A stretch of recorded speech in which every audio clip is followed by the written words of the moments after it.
You shall not stand in the way of the true Dragonborn's return. He comes soon, and we shall offer him your heart. When Lord Mirac appears, all shall bear witness. None shall stand to oppose him. Dragonborn ends Skyrim's main quest on a surprisingly quaint note. The lavishness of Apocalypse is set aside, and we turn our attention to a forgotten frontier. There are no grandiose political machinations that crumble under a moment's scrutiny, no great clash of armies that looks like a lazy afternoon skirmish. This story plays out in a small town and a small village on a small island. It's an intimacy that plays to Skyrim's strengths. We love this world, we're easily stirred to defend it, and when you let it get its hooks in you one last time and pick up your sword for the people of Solstheim, you breathe life into Dragonborn's short and simple plot and can almost create a compelling final beat for Skyrim's muddled story about power.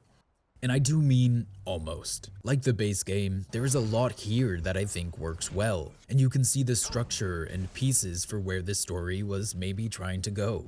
Despite that, I don't think the end result is a very engaging conclusion. We don't go out with a bang, we don't go out with any catharsis or closure, Dragonborn never develops Mirac past what we get in the trailer, and the villain it actually does develop gets ignored in our resolution. I think I really enjoy what it's trying to do, though. In the battle for the land and soul of Solstheim, our Dragonborn plants their flag on the side of goodness, and then single-handedly wins the war. Evil is thwarted, we'll get into it, and hope returns to a wounded and bitter land.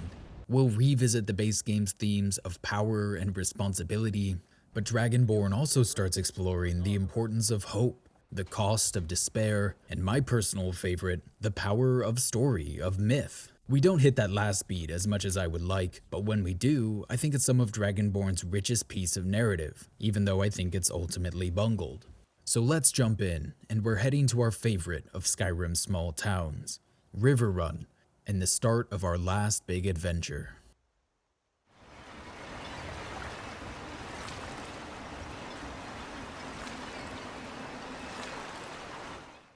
After finding the Horn of Jurgen Windcaller, word of the Dragonborn has spread far enough to reach hostile ears. 2 cultists will eventually catch up to us.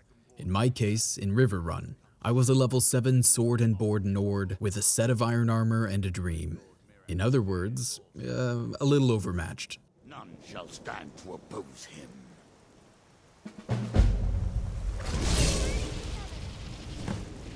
With a liberal application of health potions, however, the cultists can eventually be bested, and on their body we find a note. Someone named Mirac, someone who calls themselves the true Dragonborn, is behind this, and they have something to do with the island of Solstheim. Like Dawnguard before it, this quest chain begins with a fairly light touch for such a substantial expansion. We're invited to investigate, but it's up to us how seriously we want to take this. And with Alduin as a more direct threat, the voyage to Solstheim would have to wait. For now. Following Alduin's defeat, the Dragonborn is returned to Skyrim, and the wrap-up conversations with Parthenox and Arngeir center around power. You've shown yourself mighty, both in voice and deed. In order to defeat Alduin, you have gained mastery of dreadful weapons. Now it is up to you to decide what to do with your power and skill. Will you be a hero whose name is remembered in song throughout the ages? Or will your name be a curse to future generations? Or will you merely fade from history, unremembered? Let the way of the voice be your guide, and the path of wisdom will be clear to you. And in my critique of the base game, I found this final beat frustrating. Was this really the story that Skyrim was trying to tell? We're only empowered to make 2 choices, how we end the Civil War and whether or not we kill Parthenox. This resolution befits a story that actually asked questions about power and heroes, but that's not what Skyrim's base game does. It's fun, but it's mindless, and with Arngeir's guidance ringing in our ears, the Dragonborn leaves High Hrothgar and does, well, nothing good. The most obvious threat to the world at this point is now the Thalmor, but we'll never be able to take direct, serious action against them, despite the fact that a renowned Dragonborn could quickly and easily unite all of Skyrim under a single banner to do so. And we can't, so it feels like we're shirking the most obvious responsibility of a post-Alduin Dragonborn. Then there's the war, if you hadn't chosen a side already. Ending the Civil War permanently requires taking a binding oath to either General Tullius or Ulfric Stormcloak, giving them authority and command over the Dragonborn's unimaginable power. Arngeir said it was up to us to decide what to do with it, but this doesn't really feel like a good choice. If you accept either of these oaths, you're just a weapon in the hands of a bloodthirsty general. This is a land that needs a true hero, something different, and we're never empowered to fulfill that role. Is this the kind of Dragonborn the main quest was setting us up to become? I don't think so. Skyrim stumbles through its final 2 acts in the base game and sets up an endgame where this champion of Akatosh can really only play soldier or dungeon diver, or, I don't know, I guess architect. With Hearthfire, you can finally place a permanent mark on the world of Skyrim by designing, building, and maintaining your own home. Dragonborn, then, had its work cut out for it.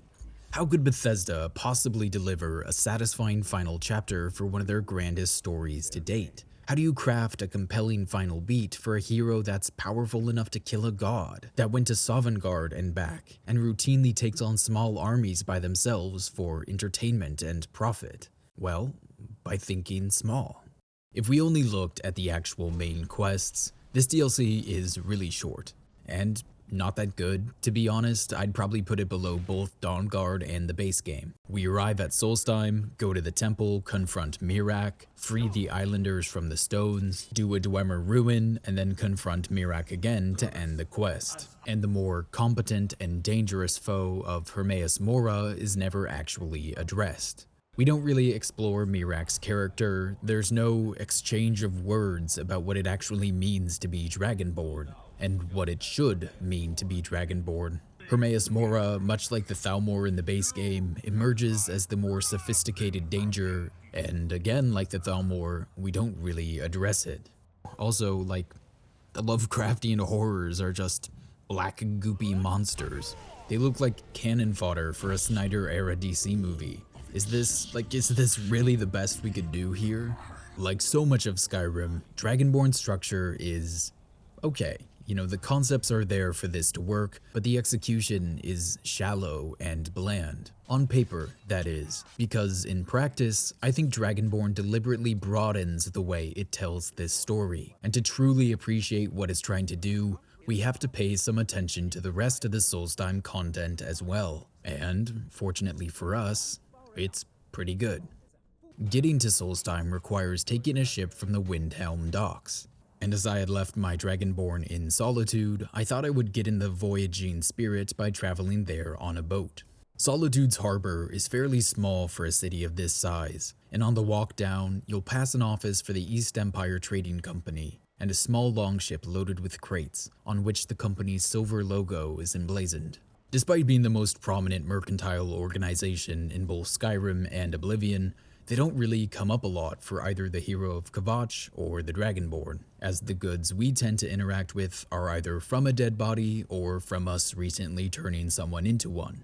They will play a background role in the first movement of the Dragonborn questline, however, so keep them in the back of your head as we set off for Windhelm.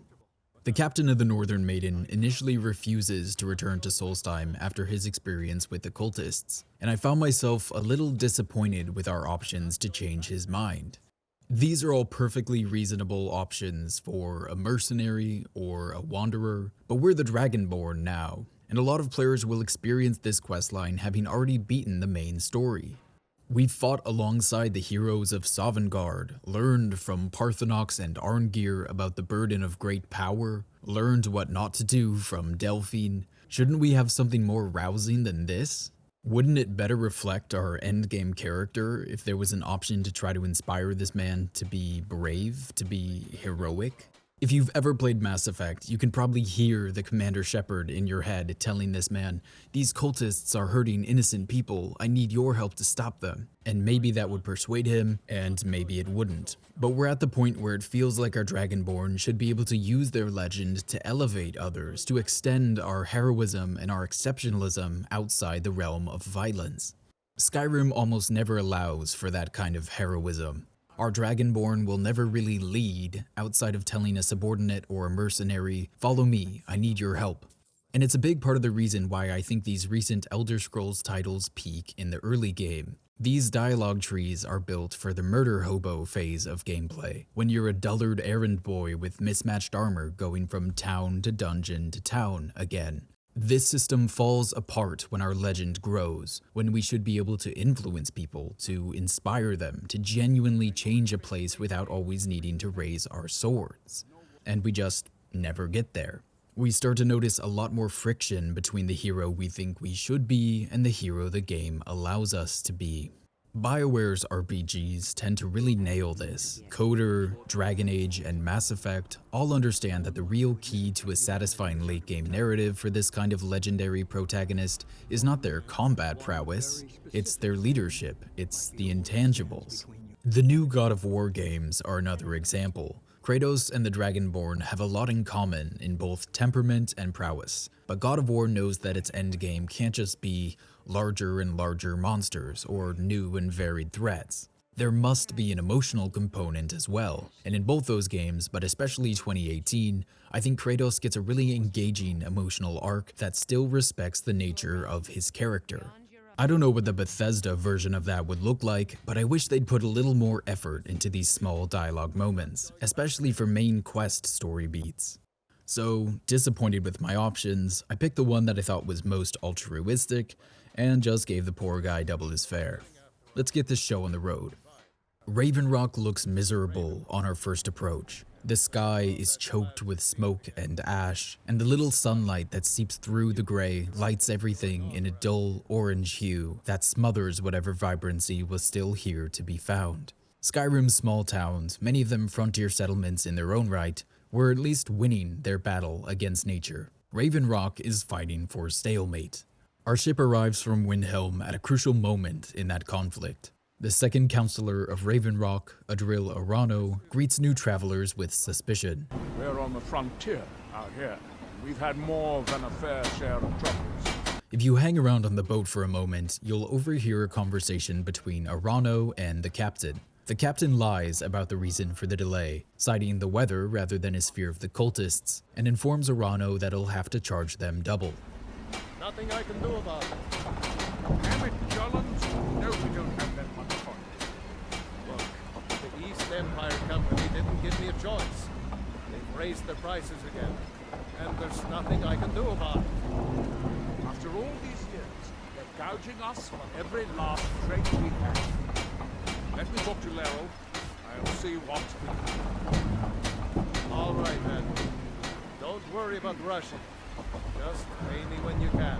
I don't think Yalland is lying here to make money. His last words in that conversation makes it seem as though he has genuine sympathy for this community. So if you think he's being honest, it's the East Empire Company that is behind the price gouging. And I do think price gouging is the right word here.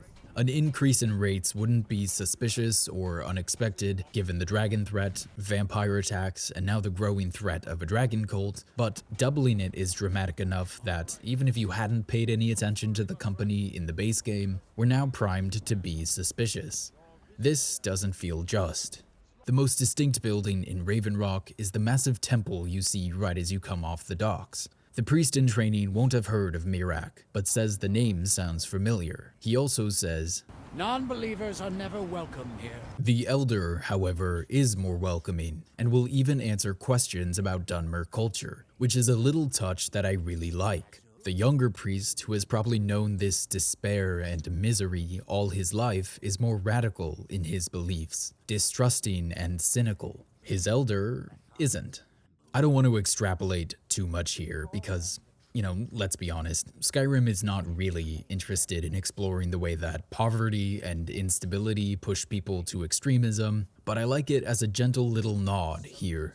The Elder connects Mirak to a temple in the middle of the island. To repay him for his kindness, I offered to help him cleanse the lower temple of Ashspawn, which had overrun the crypt. They are befouling the memories of our forefathers by defiling their remains. And this was hard. My Blades gear, which got me through the main quest with ease, was radically inadequate. It was clear I was going to need some new gear, and ideally a level or two before I pursued Mirak. And I'm glad I did, because sticking around in Raven Rock for a while led to my favorite moments of the DLC. These little bastards probably ended up changing the entire tone of this video. I got new, hideous bone mold armor from the blacksmith, who complained about his missing pickaxe and asked for help getting it back. That takes us to the Ebony Mine, which had been closed for years after locals declared the mine exhausted. But there's a catch. There's a large section of the mine that the East Empire Company sealed off years ago after an accident happened to one of their explorers. That explorer was Crescius Corellius's ancestor, and he hires us to investigate further. Actually, okay, we might as well just do the thing properly. Let's go over a brief history of Raven Rock. If that sounds heinous to you, just jump ahead like 3 minutes. Raven Rock was founded by the East Empire Company 6 years before the start of the Oblivion crisis. After the crisis ends, the company would welcome refugees from House Redoran to the town, though the history of Raven Rock notes that some speculate quite a bit of coin changed hands to allow that to happen. Around 5 years later, the Red Mountain erupts, devastating Raven Rock and the nearby Fort Frostmoth. The fort never recovers, but the town does, in part because most of the population was working in the mine when the explosion happened. This results in the Dunmer taking on more responsibility for Raven Rock's protection. House Redoran is given permission by the East Empire Company to import the Redoran Guard, the force that still protects the town to this day. The ash storms from the Red Mountain were still frequently interfering with the town's operations, so Dunmer leadership successfully persuaded the East Empire Company to fund the construction of the Bulwark, the massive stone wall on the east side of town. 11 years after the Red Mountain erupts, the High King of Skyrim gives Solstheim to the Dunmer to try to help them recover from what's called the Red Year. Basically when Morrowind implodes, when the big old meteor finally falls into Vivec City, which causes the Red Mountain to explode, and just when Morrowind might have actually gotten back on their feet again, they're invaded by Argonians, who, when they're stopped by House Redoran, apparently curse the waters near the ruined Vivec City to boil forever. What was once a cradle of civilization is now referred to as the Scathing Bay. To call it a rough period for the Dunmer would be, a bit of an understatement, frankly, so to compensate, they're given control of Solstheim. I believe the only reason the High King of Skyrim had the authority to do that at the time is because of the power vacuum in Cyrodiil in the 7 years between the assassination of Chancellor Okado and the rise of new Emperor Titus Mede, a period known as the Stormcrown Interregnum. So Raven Rock officially belonged to the Dunmer, and as a result, the Morvain family takes power. The histories call this time period a golden age for the town, and Laeral, current ruler of Raven Rock, did his best to keep it going when he became the leader. He personally led an army to defend the island from a small Argonian invasion, and he spent his personal fortune repairing the bulwark and then, once the mine began to dry up, quote, drained the remainder of his coffers keeping the people fed. In other words, seems like a decent guy. Laeral hasn't been able to reverse Raven Rock's decline. With no ebony, a lethal environment, and almost no fish surviving in the waters, the town is barely holding on. Oh, and the East Empire Company is doubling the cost to import basic goods. Their temple was overrun by ash spawn. There's an orcish loan shark roaming the streets threatening people. Their bulwark is under attack again, and half the population is being mind-controlled by a cult. Enter the Dragonborn. Good luck. Maybe you can figure out what's going on around here. In the mine, Crescius tells us he thinks the East Empire Company was hiding something. It killed my great-grandfather and left Raven Rock with a worthless and tainted mine. And 20 Draugr later, we find his great-grandfather, his body on a blood-stained bedroll a few feet away from a mysterious door. On his body is a distinctive greatsword and a journal, where we learn that he and his partner were attacked by Draugr, and he spends his final days bleeding out alone, unable to escape the chamber. He figures out that the sword is connected to the door, but isn't able to stand and swing it himself. He ends the journal by writing, "If anyone finds this journal, Please send these notes to my superiors at the East Empire Company and tell my wife that I love her. May Arche guide me to my final rest. Using the blade on the door reveals a chamber with a gazillion swinging blades leading to a massive cavern with an angry dragon priest hurling lightning from his hands. Less than ideal for mining. So Cresius was right. It wasn't a rockfall. His great-grandfather had stumbled across the tomb of a powerful Nordic figure. But the company's reasoning that that section of the mine was too dangerous for further excavation was true. More true than anybody would ever know. Returning the journal to Cresius, he'll say, Now that I have his journal in hand, I can get some closure from the East Empire Company. Make them pay for lying to everyone. and I was ready for this. Between the conversation we overhear on the docks and learning about how the company kind of abandons Raven Rock, I was ready for more signs pointing to the East Empire Company as a secondary antagonist, a sophisticated, unfeeling, civilized evil that stifles and plunders Cyrodiil's many frontiers. This is a world built for adventure and daring and plunder and exceptionalism. Nothing feels more mundane, more mustache-twirlingly corporate than an East Empire trading company that just rakes in unimaginable wealth trading in basic goods and services. Like, of course we're primed to be suspicious of that. What an interesting wrinkle to throw into this last chunk of story content. But they're not necessarily morally wrong here. If anything, it's more merciful to tell this man's family that he died in a cave-in rather than several days of bleeding out as a result of Draugr attacks. Had they shared the information that their explorer discovered an elaborate Nordic barrow, desperate miners or adventurers would likely venture into the mine in search of glory or riches and would probably get themselves killed by the dragon priest within. I suppose they could have hired a proper mercenary group to go in, clear that area of the mine, and perhaps ebony would flow for a few decades more. But that's not a moral imperative, that's a business decision, and they decided against it. I think it's jarring that we see his great-grandfather write about the company in his dying words before his wife. I think we're understandably skeptical of the company's apparent price gouging, and the fact that they're so closely intertwined with the history of what is now a dying town feels like it might be significant. But then you look at the history and it's honestly not that bad. They founded the town. This wasn't a colonization effort. They integrate the Dunmer. They fund the construction of the bulwark when asked. Until the Red Mountain exploded, they kept the town safe for the troops at Fort Frostmoth, and when the island is given away to the Dunmer officially, nothing in the histories points to that transition being anything but peaceful. Don't get me wrong, there should not be a monopolistic force that controls domestic and international trade that's essentially just an extension of the imperial government. That's obviously asking for corruption and economic injustice. We're seeing some of that. They do seem to be taking advantage of Raven Rock, but with how prominent they are, I thought we'd see them emerge as a much more overtly villainous presence, albeit a civilized one. And we don't, really. It's only a small missed opportunity. Our Dragonborn is too dense to be able to do anything about this anyway. When Cresius says that line about making them pay, all we can say is, good luck with that. Great stuff, bud. You're trying your best. So my schemes and dreams to write a little screen denouncing the East Empire Company, ideally while exploring the bonkers history behind the East India Trading Company that inspired it, crumbled to dust. Because as depicted in Skyrim, but especially Dragonborn, I mean, they suck, but they're not really a force we can fairly blame for Raven Rock's decline. Nor does the game seem interested in really exploring this level of profit-seeking, indifferent, boring evil. They're not the source of the rot in Raven Rock. This is just a town stuck between a rock and a volcano that exploded after the magic suspension of a meteor miles away ended and set off a chain reaction that destroyed a nation and almost resulted in the eradication of the Dunmer. It happens, you know, we all know those kinds of towns. Outside the walls, we'll find the captain of the guard fighting for his life against a small force of ash spawn. Thanks. I wasn't sure I'd make it off this farm alive. He thinks the ash spawn are being directed by someone or something to attack the bulwark and asks us to help.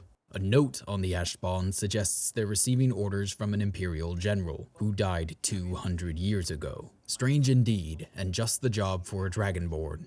And maybe some help. The best swordsman in all Morrowind is at your service. Teldrin Sero is the best swordsman in all Morrowind, apparently. Which sounds very impressive until you remember that the vast majority of Morrowind swordsmen probably died in the Red Year. Still, he was happy to join me on my quest, and we set off for the ruins of Fort Frostmoth. The general was indeed behind the attacks, reanimated by a heartstone, magic we've never heard of before.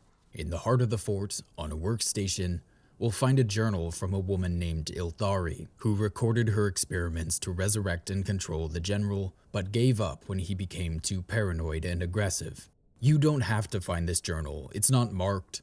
It's just sitting on a desk in the middle of the fort. If you find it though, you're ahead of the curve for a quest at the end of the DLC. So we killed the general, which means Raven Rock is safe from the ash spawn attacks. This wins us the trust of both the guard captain and the second counselor, who enlists our help to foil an assassination plot, and I promise there's a reason I'm including all this. After everything you've already done for Raven Rock, I hate to ask for more, but I can't risk Councillor Morvain being killed. Care for anything from my stand today? The Ulan family of House Lalu, a rival great house, has placed a death mark on the Councillor's head. Foiling the assassination is about as simplistic and ham-fisted as most of Skyrim's quests. The local innkeeper tells us to sit in the crypt and spy on whoever comes to visit, and the conversation there is bizarre. It's fairly clear that she's lying, but you can't really call her out, and in an effort to learn more, I stole the key to her house and went to investigate. I was expecting a journal, or a safe full of payments, or maybe a secret room with something hidden. Nope. The search turns up nothing, unless you consider how clearly it's set up to be a perfect late-game Dragonborn house. When you go report back to Arano, he tells you to investigate the house that we were just in. This time we're attacked immediately by the two women present, and find a note on their corpse pointing to where the bulk of the assassination force is hidden. The trip to the ruined fort will take you through more of Solstheim's western landscape, a sea of gray and brown dimly lit by the sky's angry glow. Countless charred and lifeless tree trunks stick up from the ashes, burnt and blasted back by the force of the eruption. Thoughts of rebirth are quelled by the constant threat of ash spawn and ash hoppers, emerging from the endless tides to attack anything that moves. Solstheim has been reclaimed by the wild, and nature's wrath is... I think we got him, bud. I think he's dead.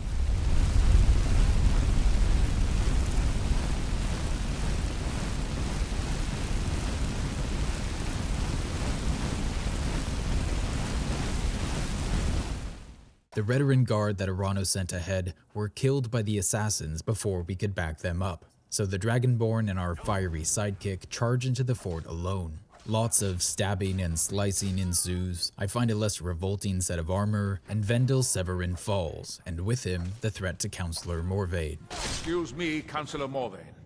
I have some wonderful news. Adriel, I haven't seen a smile on your face like that in a long time. This visitor has single-handedly dealt with a threat that could have ended your life. Vendel, Telesue, and Miri Severin weren't who they appeared to be. I'm afraid they were here to avenge Villa Ulan's death. Vendel? But he's done so much for Raven Rock. How could this be possible? They did it to gain our confidence, Counselor. They had us all fooled. I should have been more vigilant. I'm sorry. Don't say that. It's not your fault, old friend. And you, step forward. What you've done for me, for all of Raven Rock, goes far beyond what I would have expected from a traveler to our town. For this, you have my deepest gratitude. It is true that we've done quite a lot for Raven Rock, but I appreciate that a significant character acknowledges that here. We aren't just some mercenary. We arrive at the frontier town of Raven Rock, and like a white hat gunslinger of old, we leave it a safer and more stable place. We can take actions that its citizens can't. We're strong enough to do what needs to be done, and right now that's taking a nap in our sweet new house. Mirak can wait. Here in my shrine,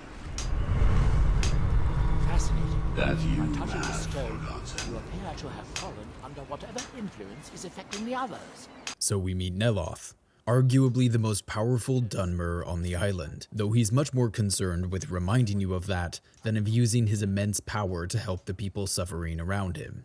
Certainly not. Doing so would interfere with whatever is going on, and I would be unable to see how this all turns out. Charming.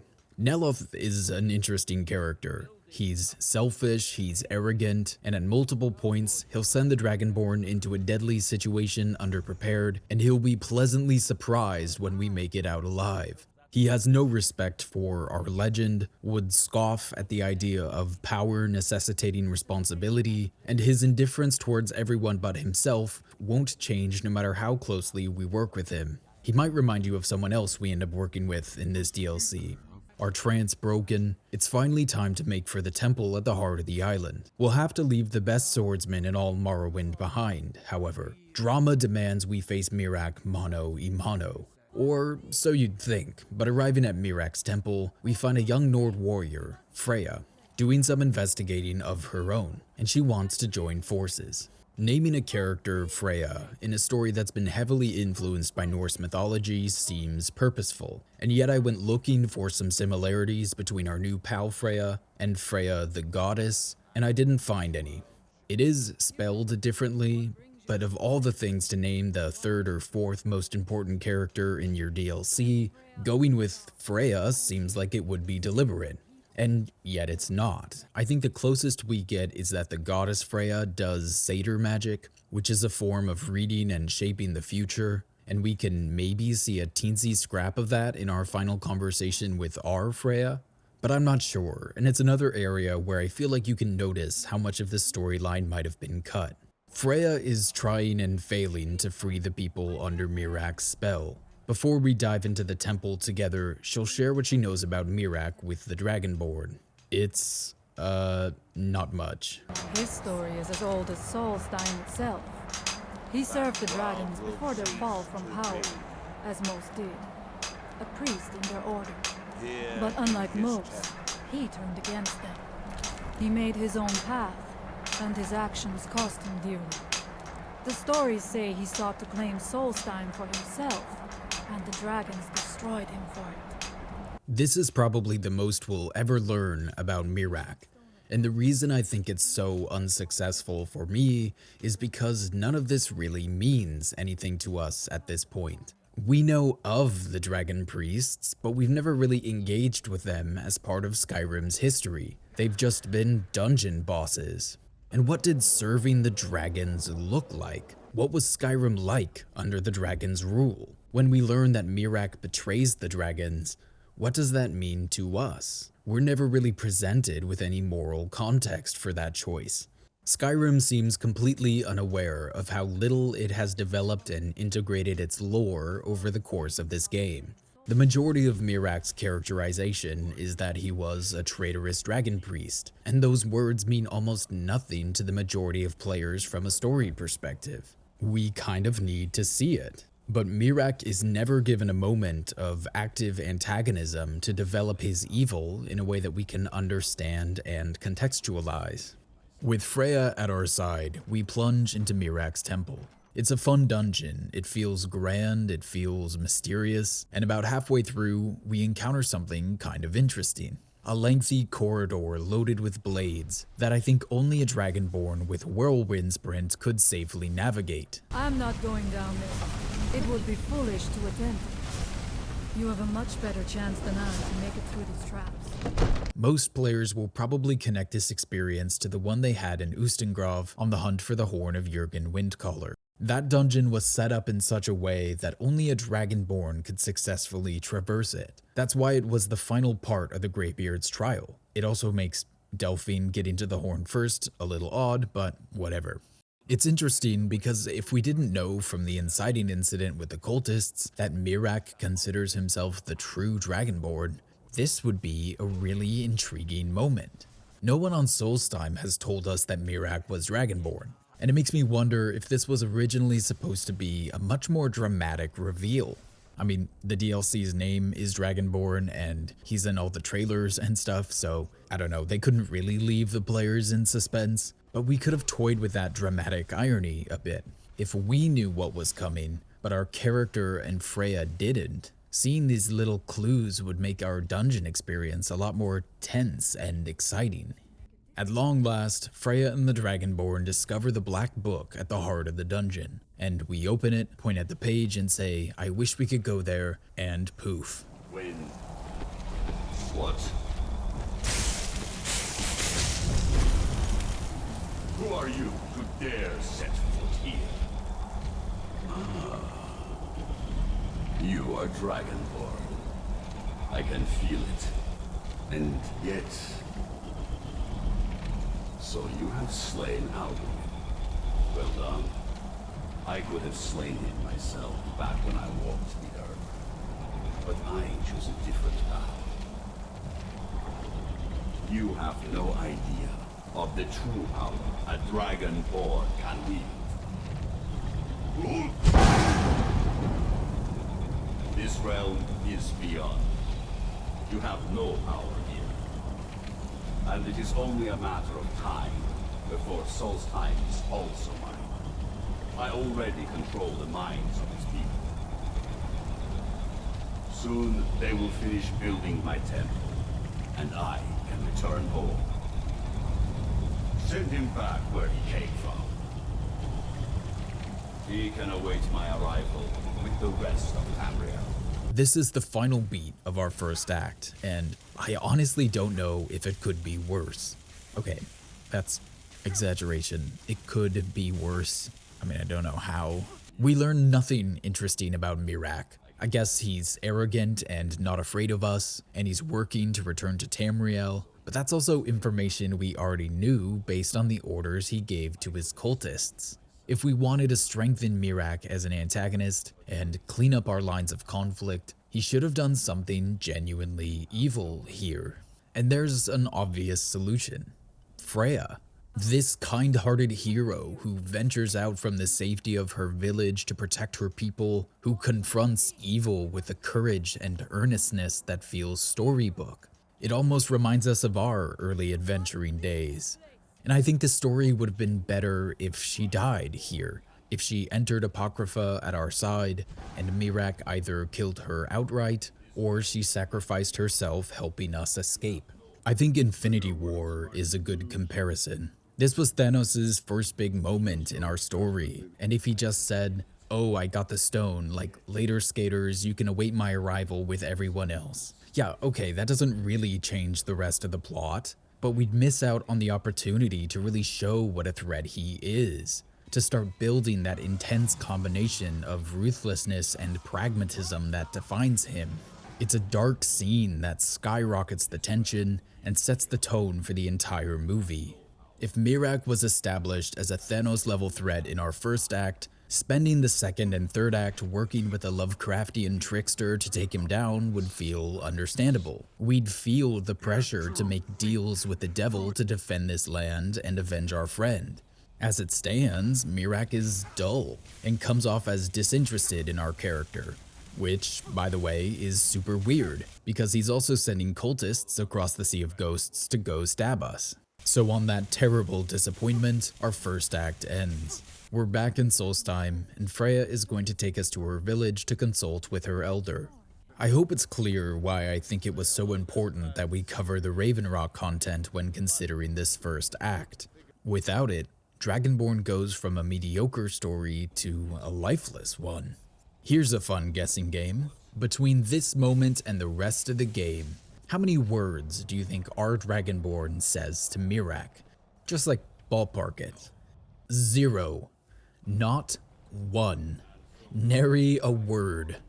The first Dragonborn meets the last Dragonborn. Both fought and slayed countless dragons for very different reasons. Later in the game, both will have worked with the devious Hermaeus Mora for very different reasons, and will have nothing to say to him.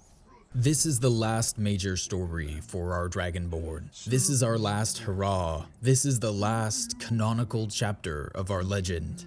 And only looking at the main quest, it kinda sucks. If you believe the Dragonborn appears when the gods think the world needs one, wouldn't we have something to say about Miraak shirking his duties? Did Skyrim plunge into a dark age because of his ambition? Or does Miraak think he did something heroic all those years ago when he betrayed the dragons? Maybe he does.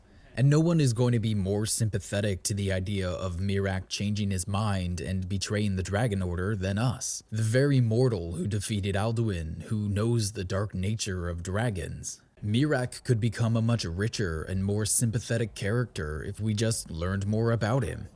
But we won't, and he won't learn anything about us.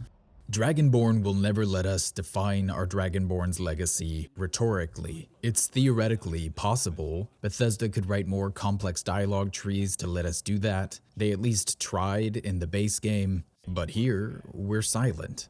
There is no rhetorical interrogation of what it means to be Dragonborn, the degree to which it's both a blessing and an immense burden. No moment of rhetorical definition where our character can say, "You're wrong, Miraak. I fight for blah blah blah because blah blah blah." Give players a few options. You can even throw in an option for more villainous players to say something like, "All this power and you're bending the knee to a Daedric prince? Pathetic." But we don't do that. We, a superior, more virtuous Dragonborn, who lived up to our legend, who fulfilled our destiny, don't say a word to Miraak. He just talks at us. The DLC gives us nothing to say. But what we can do is take action. Skyrim is very good at letting us take big, simple actions. I think we can appreciate this somewhat dull story more if we view Solstheim as the moral battleground, essentially. Miraak capitalizes on the suffering of the island. He enslaves its desperate people, uses them to try to claw his way back to power. Had he succeeded, the entire island probably would have been bent to his will. And what does our Dragonborn do? We liberate, we protect. We plant the seeds of hope. When we enter Ravenrock, despair hangs in the air just as much as the ash does. But a random act of goodwill leads to a new section of the Ebony Mine opening. And I think it's extremely important that we remind ourselves that that's what it was. Our quest wasn't open the mines and save the town. We didn't know we could do that. Our quest was to help an old man reclaim some of his family's honor and legacy. And from that act of goodness, industry, commerce, pride returned to Ravenrock. This is a town that can create something again. For once, they're working with the land, not fighting against it. We help the captain of the guard because he needs it, because we know that life is hard enough here without the ash spawn attacking the wall every night. We protect their leader because he's a good man, or, elf. Because we know he cares about his people and because we know it's the right thing to do. Half of the DLC's second act is freeing the island's people from the elemental shrines. We use Miraak's power, but instead of enslaving them to our will, we set them free. We'll help the Skull village and the people who work with the, admittedly annoying, wizard Neloth. We do good things. We embark on the adventures no one else will because we want to. Because we can, and people need us. So we're absolutely defining ourselves in contrast to Miraak, but it's just all in the background. Not once is it brought explicitly into the main questline, and I would have enjoyed this story so much more if we just snuck a line in there in that final confrontation. We'll expand on this when we get there, but that final moment feels so rushed and anticlimactic. And I think there's evidence that a lot of stuff was cut, so it probably feels that way for a reason. But one little, why do you waste your efforts on these mortals type of line makes that connection explicit, as opposed to now where it's present but never gestured towards. And I want to clarify that sometimes, often in fact, subtlety is effective. Subtext can be fascinating. Conflicts that require your focus and study to reveal themselves can be rich and engaging, and whether or not Bethesda did this on purpose, maybe you find their approach here effective. That's an absolutely valid reading. I do not mean to imply that a text must spoon-feed you its motif, that every story needs a totally clear moral divide and conflict. I think most of us would agree that's an immature understanding of art, When I express that I want things to be more explicit, that I want us to drag these conflicts up to the foreground, it's because as a reader and a writer, I think that this specific story would be more effective if we looked at this idea more explicitly. Because right now, that foreground is a goopy, bloody mess whose chief quality somehow ends up being its blandness. In other words, dull, ineffective as a story for me. And let's imagine this first act without the Raven Rock content. You disembark the Northern Maiden, get the location of the temple after asking 2 NPCs, and hightail it over there. You meet Freya, go through a lengthy dungeon, get monologued at by this evil Dragonborn, and scene. You might be able to squeeze it all in under a half hour. And it would be bad. I mean, it's not great right now, don't get me wrong, but this restoration of Raven Rock gives our Dragonborn a de facto mission statement. This is what powerful people should do. Protect the innocent, restore hope, do good. It's not explicitly acknowledged, but if we make that connection, Mirak's shallow, power-hungry evil is at least our ideological opposite.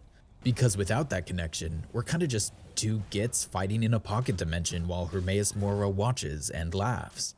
So we have a messy first act that gives us just enough to start to build our own story in the background. This will be a battle of good versus evil, of small acts of heroism versus evil's seemingly inevitable rise. We're not strong enough to stop Mirak yet, though they've done a terrible job convincing us of that, and we're gonna need some new allies to take him down. Time for Freya to lead us back to her village.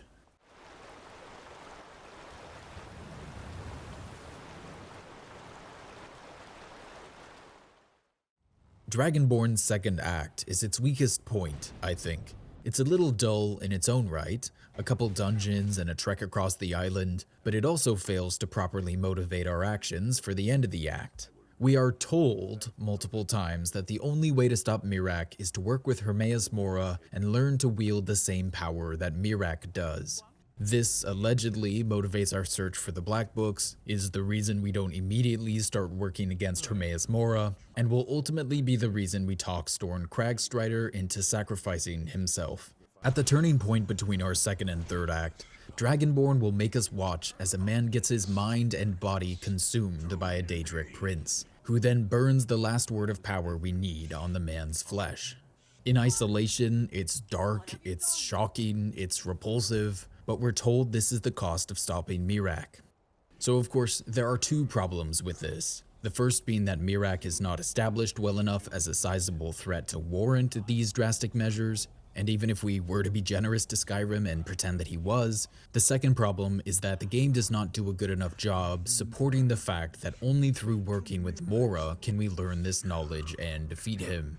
Though it rarely taps into it, Skyrim's lore is dense and rich, and veteran characters have likely established relationships with certain gods or Daedric princes already. Can you imagine how engaging it would have been for rogue characters to appeal to Nocturnal to try to help them steal this information from Mora? Like, maybe we'd fail in that attempt, or Nocturnal would refuse to even attempt to move against Mora. But either way, we're making this final moment more credible. Our desperation feels less manufactured. Warriors might go to Azura and she's just pissed, like, oh, now you want to touch the beacon, I see how it is.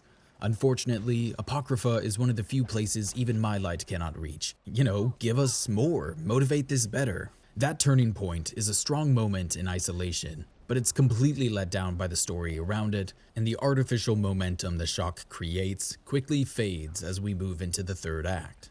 That's not to say there is no interesting stuff here though. Much like Raven Rock in Act 1, we get more opportunities to be heroic, to do acts of good.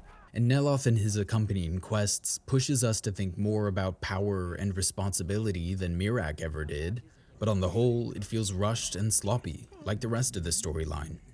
Freya and the Dragonborn emerge from the Temple of Mirak, and after days, we finally escaped from the Red Mountain's wrath. The skies have calmed to their familiar blue, trees and shrubs grow unscarred and undisturbed save for a thin blanket of snow. Solstheim's north recalls the forests of the Pale back in Skyrim, a rugged and frosty wild the Skull are proud to call home. We find their village on the hillside, with no walls or barriers, as though their houses, too, are just another part of the forest. Freya's father is in the middle of the village. Father, I have returned. There is yet hope. Freya, what news do you bring? Is there a way to free our people? Storn is Skyrim's latest deployment of archetypal characterization. We know immediately upon meeting him who this character is because we've encountered this character countless times before in fiction.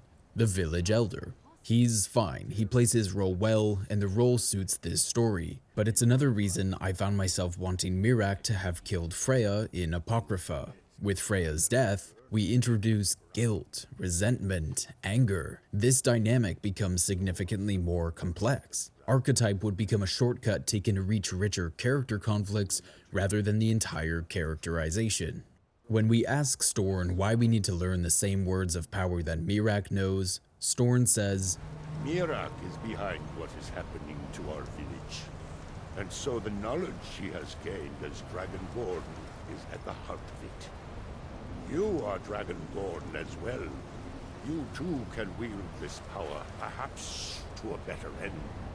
Given how much it will cost to have the Dragonborn learn this knowledge, we need more here. We needed more from Miraak as a threat in Act 1, and we need more world building about the power of Dragonborns. There are mages in this world that play with time. We're best friends with an ancient dragon and a 1,000-year-old vampire princess, and I guess her weird mom. We need so much more information here about why learning this one specific dragon shout will be the only way to stop Miraak.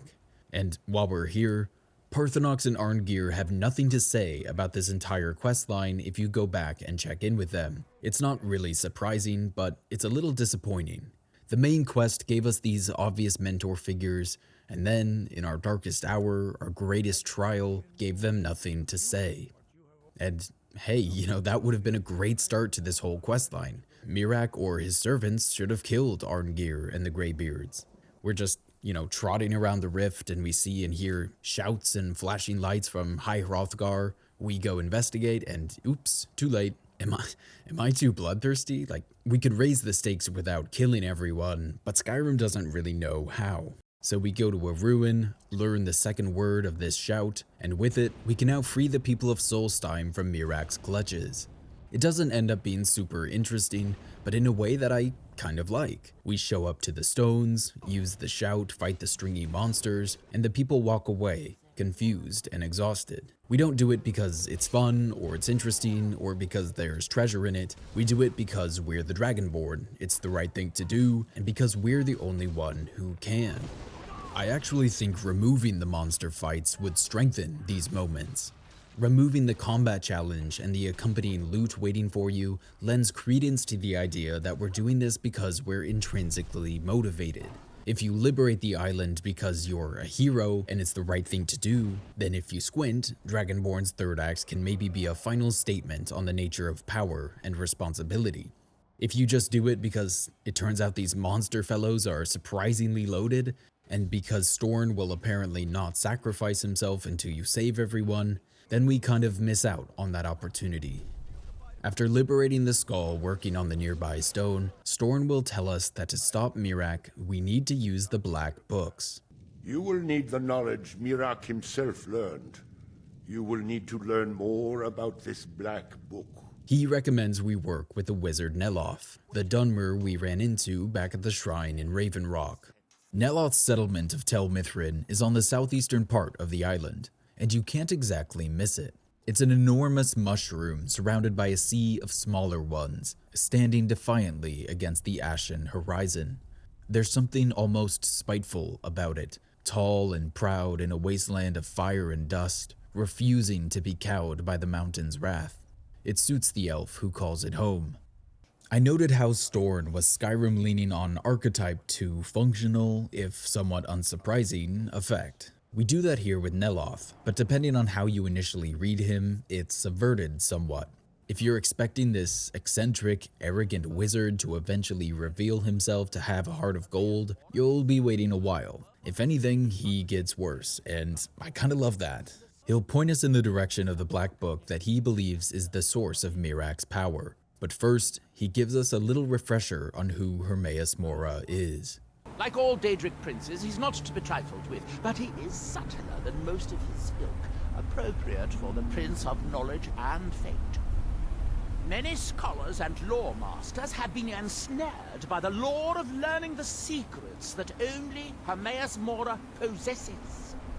But don't worry, I have no intention of joining them in their endless search through the infinite halls of Apocrypha. Now that is a dangerous path indeed. Hermaeus Mora gives nothing away for free. You may end up like Mirak, of course.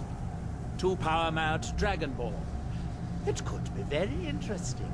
Again, we've just accepted the extremely dubious premise that this is the only way to stop Mirak. Absolutely the weakest part of this entire story, but we kinda have to let go and let gods here. So with the islanders freed from the stones, all that's left to do in this second act is retrieve this mysterious black book.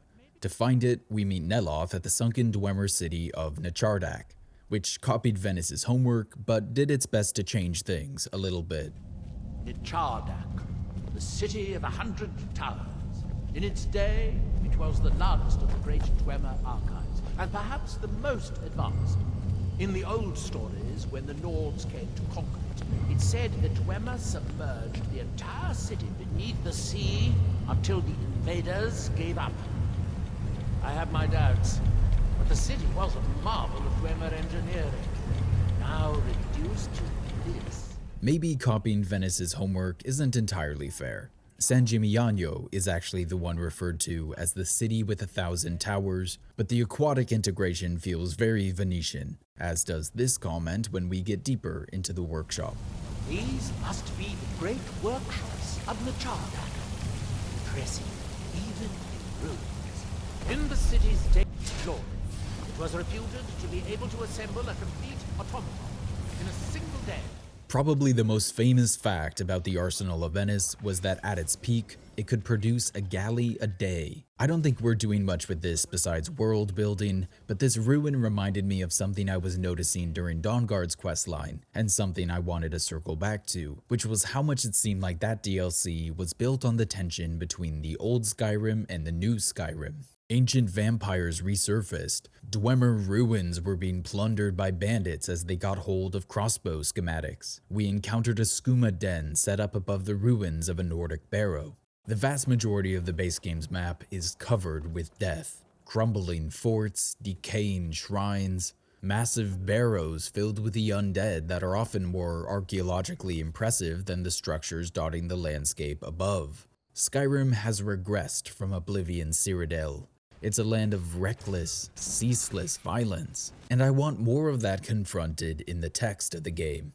Why does it feel like civilization is losing in Skyrim? The extra textual reason for that is Bethesda can't make these cities as big as they were probably supposed to be in the lore. You've probably seen at least one of their videos, but YouTuber Leo Torres makes these really gorgeous expanded cities in Unreal Engine to try to capture how big these cities probably should be going off the lore and the real history.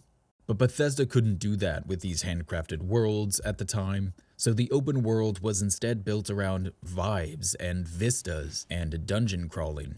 And it's great at that. I prefer it to the open worlds of The Witcher or Dragon Age, for example. I guess you could argue about Dragon Age being considered open world, but whatever.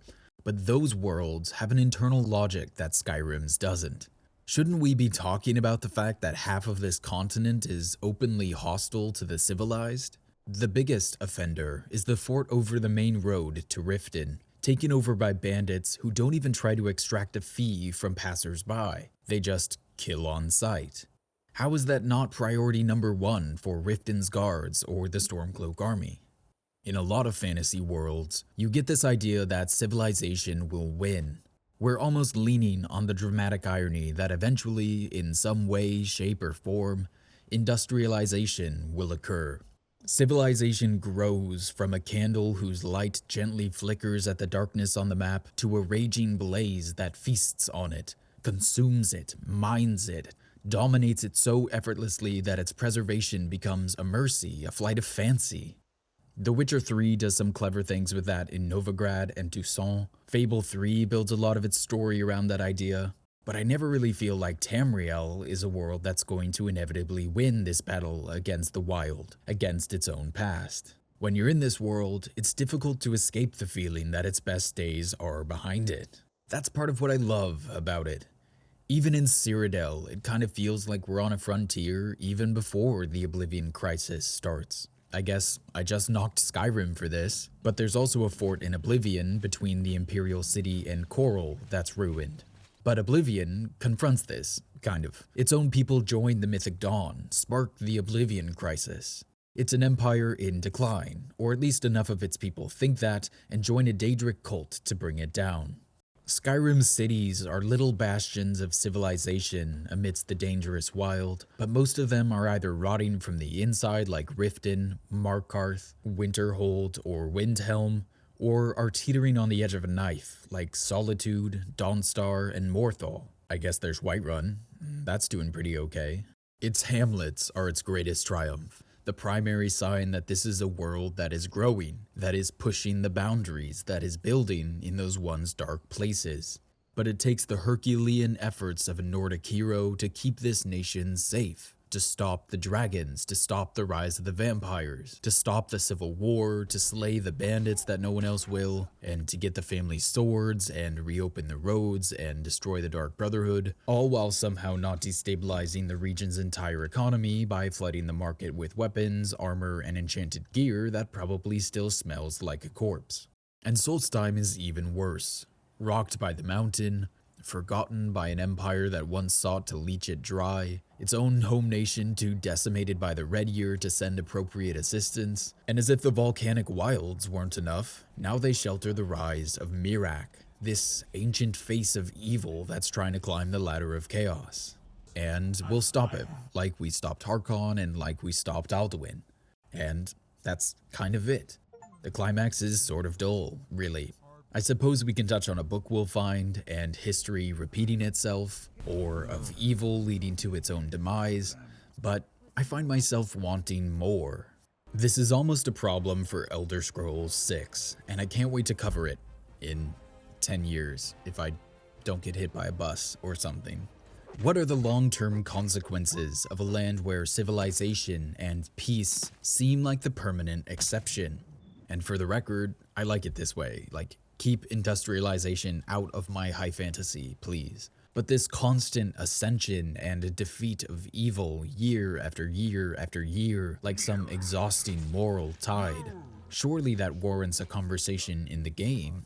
Eventually, after 6 games, we sort of have to stop and address it at some point, no?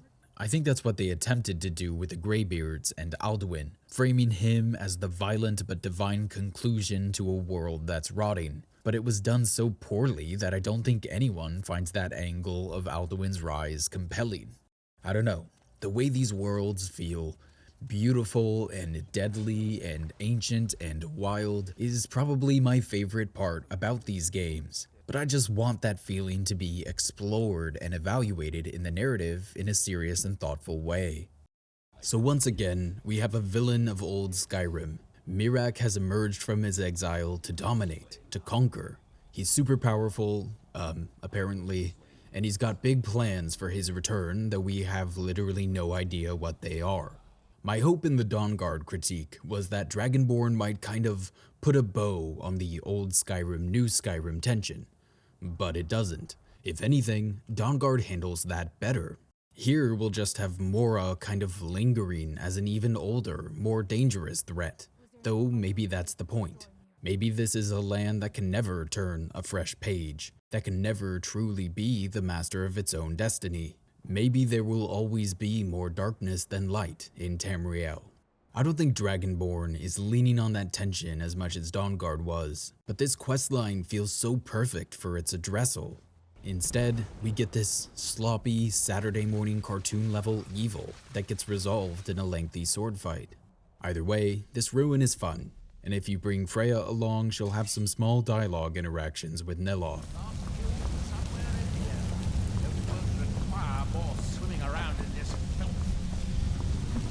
You should leave slogging around in the muck to us youngsters. Eventually, we unlock the book from the Dwemer Vault, or knowing what we know about the book, maybe it's a prison, and it's time for a little perusal of the Black Book. Neloth gets very impatient if you don't read it right away, and once you do pick it up, there's something ominous in the way he says, Oh good, be sure to say hello to Hermaeus Mora for me. We had been told these books were connected to Mora, but we hadn't really been told there was a chance we'd run into the dangerous Daedric Prince in them. I mean, we kinda knew that because players who cleared the mine would find a black book at the end of that in which Mora introduces himself, but if you didn't do that quest, this is almost a little betrayal by Neloth. He lets us walk somewhat ignorant into danger because he's curious to see the results. It's a small detail that can support multiple interpretations, so it's not normally the sort of thing I'd include, but later in Neloth's questline, we'll confront 2 more situations where he's letting the people he views as inferior take unprepared risks. It will happen to his steward, who he sends out unprotected into the wastes, and it turns out it was something he did to his old apprentice, who he thought he accidentally killed in a dangerous experiment with Hearthstone magic. He'll later claim she volunteered for it. Convenient. So depending on your interpretation, this is foreshadowing the morally gray side quests we'll get with Neloth later. For now, we're back in Apocrypha, and there's no Mirac or tentacled beasties to kick us out this time.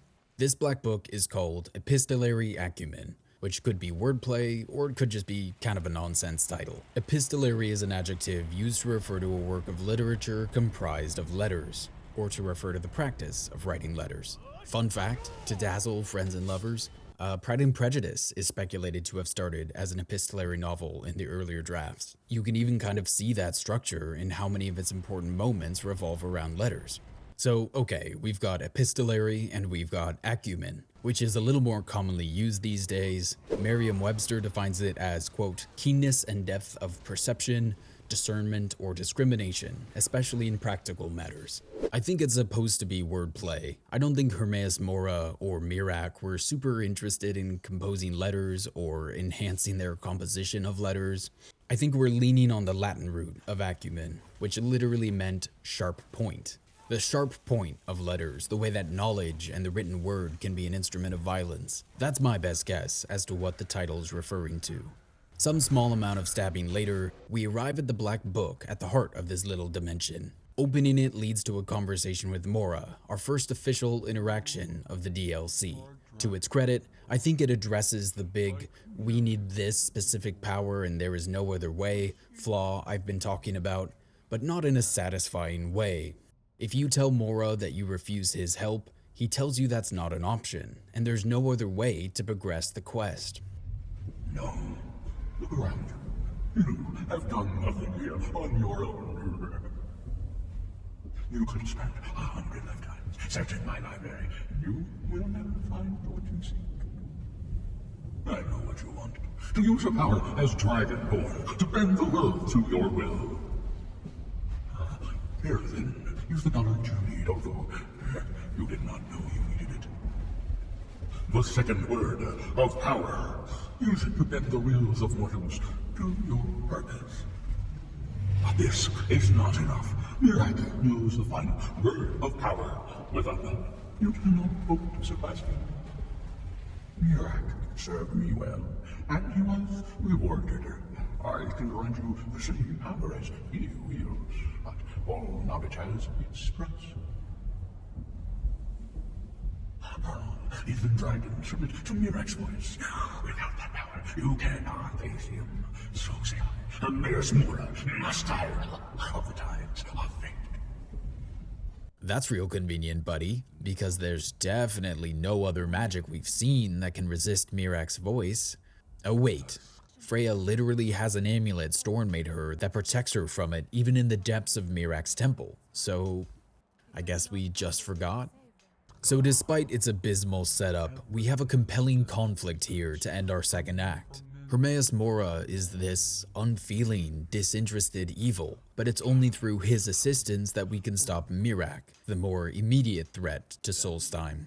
But Mora's price is high. He wants the secrets of the Skull, who, in addition to being an ancient and secretive people, were the only ones capable of the magic that could shield individuals from Mirak's domination. There will be practical consequences to this. And because Dragonborn doesn't give us any other option, it doesn't really feel like our hero is making a decision here. We just accept the statements of the amoral, power-hungry knowledge demon as fact, and return to the Skull Village. Before I asked for what will turn out to be a fairly consequential favor, I wanted to do a few more of the Skull's side quests. I took an amulet all the way to Falkreath to rest on a grave, and then agreed to locate the village's missing blacksmith. Turns out he was captured by the Thalmor, who are hunting for Stalrim to increase their combat effectiveness. I love this side quest. I think it's handled really well. Not only is it just a joy to cut through more Thalmor, but we're continuing to build them up as antagonists. This is how they stay one step ahead. They're constantly looking for advantages and committing a not insignificant amount of resources to secure them. They clearly know war is coming. If you end the civil war via truce, then the Empire can now focus all their attention on the Thalmor, likely with a significant amount of Nord support. If you help a faction win the civil war, both leaders cite the Thalmor as the next threat. Exterminating their little expedition here is a compelling new beat in that conflict. But as always, I found myself wanting more from them here. They're a vastly more interesting and sophisticated antagonist than Mirak. With the smith back, I bought some less hideous armor and went to talk to Storn. It was finally time to face Mirak.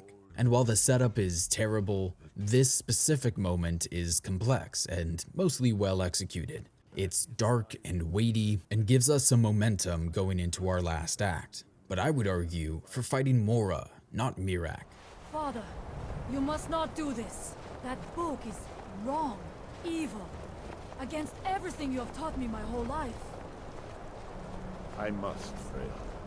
It is the only way to free Solstheim forever from Mirak's shadow. There comes a time when everything must change.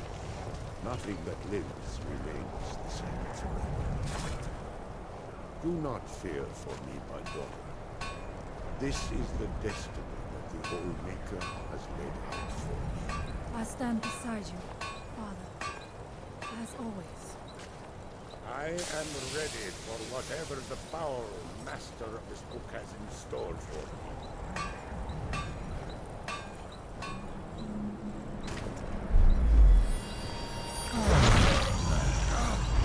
The Skull yield up their secrets to me.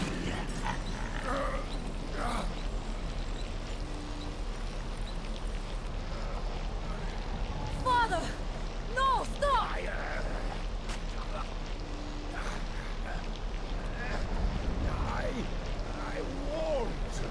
I won't not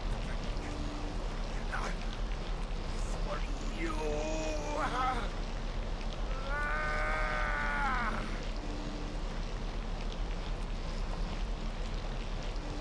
Do something! Dragonborn, you have delivered me the gift I requested.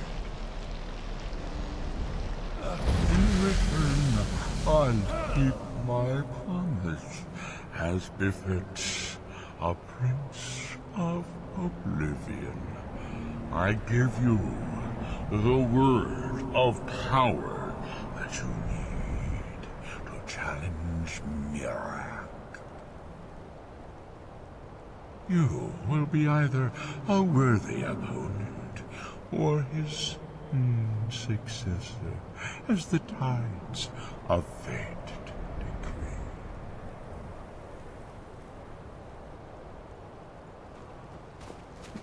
Father! What have you done?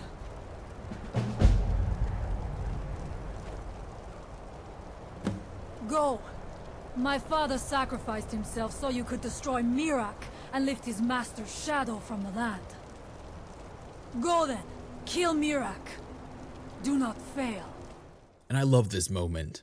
Storn clearly knows what this will entail, even though it comes as a surprise to Freya and the Dragonborn. Like Martin, Storn is an Elder Scrolls hero that sacrifices himself to keep the flawed world turning. It's a brave thing, and unlike Miraak, we're actually getting an example of Mora's evil. I mean, I refer to it as evil because to the mortal observer, it is.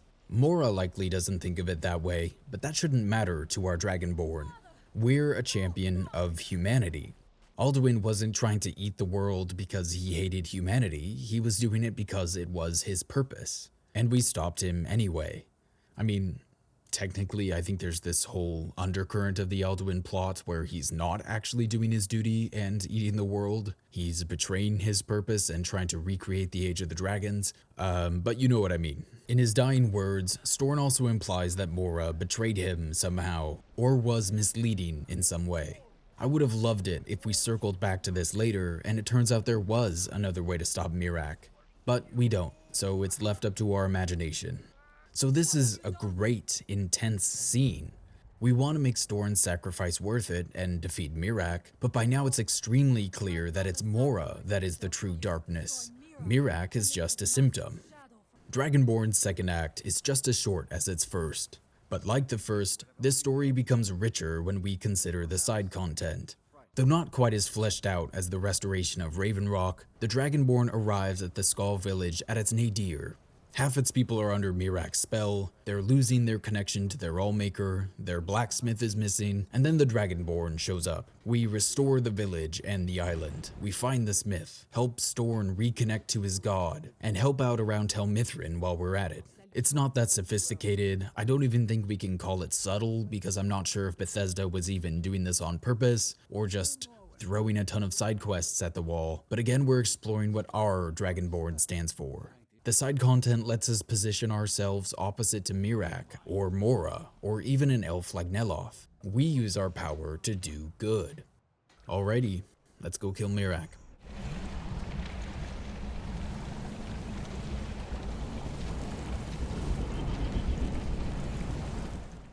On a table in Apocrypha, there's a book entitled The Guardian and the Traitor. It also shows up in the Great Hall of the Skull Village and in the dungeon of another important side quest later in the DLC. I want to read most of it here. I think it's another brushstroke on Dragonborn's thematic canvas. I spoke at length to the shaman of the Skull Village, a wise and hospitable man named Breger Wintermoon. He described an age long ago when dragons ruled over the whole world and were worshipped as gods by men. Presiding over this cult of dragon worshippers were the dragon priests, powerful mages who could speak the dragon language and call upon the power of the Thum, or voice. According to the legend, one such dragon priest was seduced by a dark spirit named Herma Mora, an unmistakable analog for the Daedric prince Hermaeus Mora. Lured by promises of power, this treacherous priest secretly plotted against his dragon master. The traitor's plot was discovered by one of his contemporaries, another dragon priest whom legend named the Guardian. The two fought a mighty battle that lasted for days, each hurling terrible arcane energies and Thum shouts at the other. So great and terrible were the forces unleashed in this contest that Solstheim was torn apart from the mainland of Skyrim. Here, the myth clearly descends into the realm of pure fantasy. The Guardian, whom the legend presents as a paragon of loyalty and nobility, finally defeats the despicable traitor, who seems to represent all that is corrupt and evil in men. Their epic duel is clearly representative of a greater struggle between good and evil. Perhaps it is this timeless quality that has kept the tale alive for so long. Unlike many similar myths, the tale of the Guardian and the traitor does not feature a suitably heroic ending. Herma Mora snatches the traitor away just as the Guardian is about to strike the killing blow. The dragons appoint the Guardian ruler of Solstheim, but not before he is compelled to swear an oath of vigilance to watch for the traitor's return. His reign is, by all accounts, a time of peace and prosperity for the people of the island, and he is remembered as a wise and just leader. No further mention is made of the traitor, but neither is he thought to be dead. The legend ends on a cautionary note that the people of Solstheim, the heirs of the Guardian, must remain wary, lest the dark influence of Herma Mora, or even the traitor himself, return someday. I hope it's obvious why I love this so much, and why I think it's crucial to wringing the most out of Dragonborn's teensy little plot. Like everything else in this story, it points to Mora as the higher evil here. The legend says that Miraak was seduced by Mora, lured by promises of power. But then what happens? A Guardian rises. Loyal and noble, he defeats Miraak, and under his watch, there's peace. Solstheim flourishes.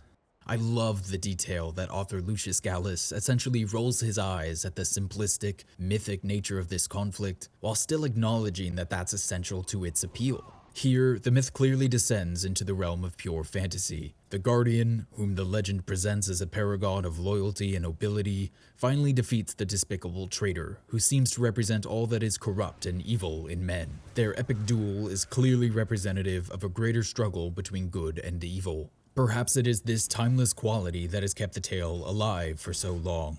And I love that last line because Gallus is writing this from a historical perspective. He's chasing the roots of this myth. He's trying to locate the facts around these two dragon priests. This pull towards the mythic is something to which he's clearly resistant, as he should be as a historian. But this is Tamriel. This is a land that's figuratively and literally built on the fantastical, on the mythological.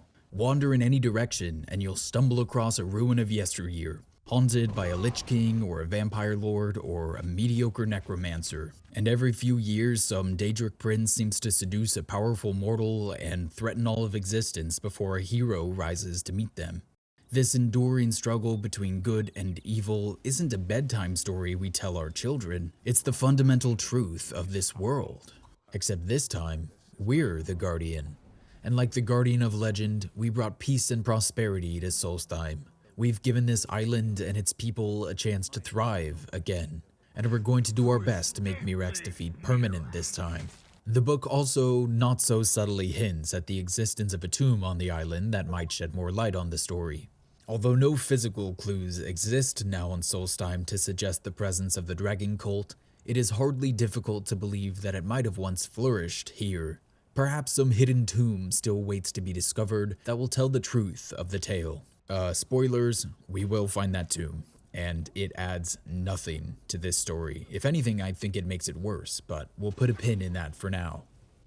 So up to this point, this has been a simplistic and shallow adventure with a dull villain and murky lines of conflict. But here, when Dragonborn tries to pull this story up into this grand mythic register, to make this struggle the latest in the battle of good against evil, it starts working for me. I'm kinda into it. We still needed more from Miraak, and we definitely needed clearer motivations for our actions in the second act, not to mention a chance to actually confront Mora in the third, but making our final big quest as the Dragonborn, this battle for the soul of a desperate land, and the latest triumph of good in a land beset by evil, there's something there, you know, I'm not above that. I'm kind of in. But I'm in because Skyrim does so many of the little things right. I care about this land because its people are hardy and kind from Riverrun to Ravenrock, because it's gorgeous on the worst of days and breathtaking when the sun hits it just right, or you crest the top of a hill or mountain and catch the aurora lighting up the night sky. I spent like 15 minutes trying to justify including this little moment from the Solitude Docks in my accounting of the first act, because even without the music, it's just so effortlessly lovely.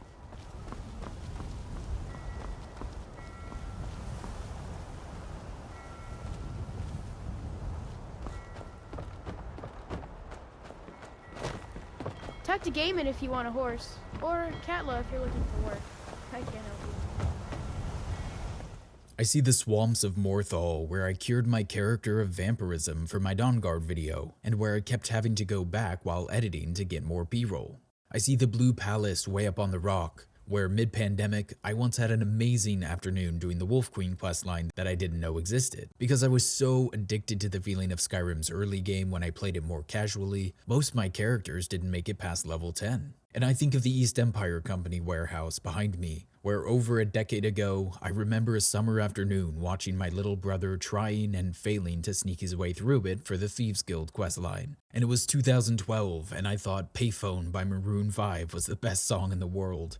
Yes, it's memory and nostalgia, the joyous ghosts of adventures past, but that's how you fall in love with a place. That's how we get from the appreciation of aesthetic beauty to a warm, haunting ache. It's not just a land anymore, it's a home. It means something to us, just like it means something to the people who would actually live there. So I am the perfect target for Dragonborn's last-ditched effort to turn this shabby little story into a capital R romantic struggle between good and evil, with the fate of this brilliant and lovely land hanging in the balance. Like, yes, let's soar. Except, oof, we really do not stick the landing. The entirety of this third act takes place in Apocrypha, and in the 30 to 40 minutes it takes us to get to Miraak, it's hard to not feel a little bored with this place. We think of Mora as evil because of his actions, but Mora doesn't think of himself that way. So why does he style his plane of Oblivion to be this wretched, warped, sickly place? Or is this rotting lime simply the best color to read under? Also, and this is a nitpick, I guess, why are we only encountering written texts? If Tamriel's history is anything like our own, and I'm not super familiar with the lore, so feel free to correct me, wouldn't there have been hundreds, if not thousands of years where knowledge was passed down through an oral tradition? Shouldn't we be stumbling across shades of scholars and shamans from thousands of years ago whose minds Mora harvested, sharing a myth or information about a discovery that kind of plays in the background as we fight these seekers with absurdly large health bars? You could even just save money here and make it Storn voicing over some of the Skull mythology that Mora just absorbed. You could have incorporated the Guardian and the Traitor, but it also would have been kinda cool to just hear him talk about how they hunt netches, and the way they insulate their homes to keep them safe from the frost. Towards the top, you could hear him give a more personal story about Skull naming traditions, and why he chose the name Freya for his daughter, adding a little more oomph to his sacrifice.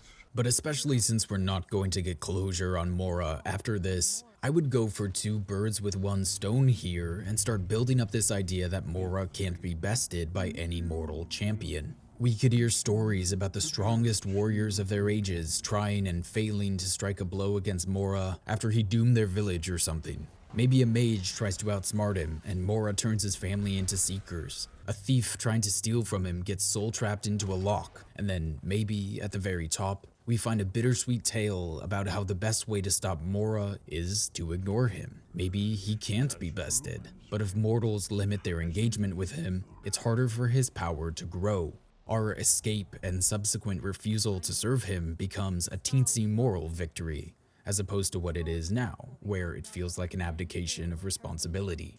I'm sure those are ideas with their own problems, but I think it'd be an improvement over the dull and violent place we have now. Just give me something that makes this place feel wild and dangerous, and above our pay grade. I want potions that we've never seen before that could let us fly or kill us instantly. Glyphs on the wall that freeze time if you look at them. I want to see a sigil stone from Oblivion off in a room somewhere, or a weird back door into another Daedric prince's plane of Oblivion. Memory is another part of his domain.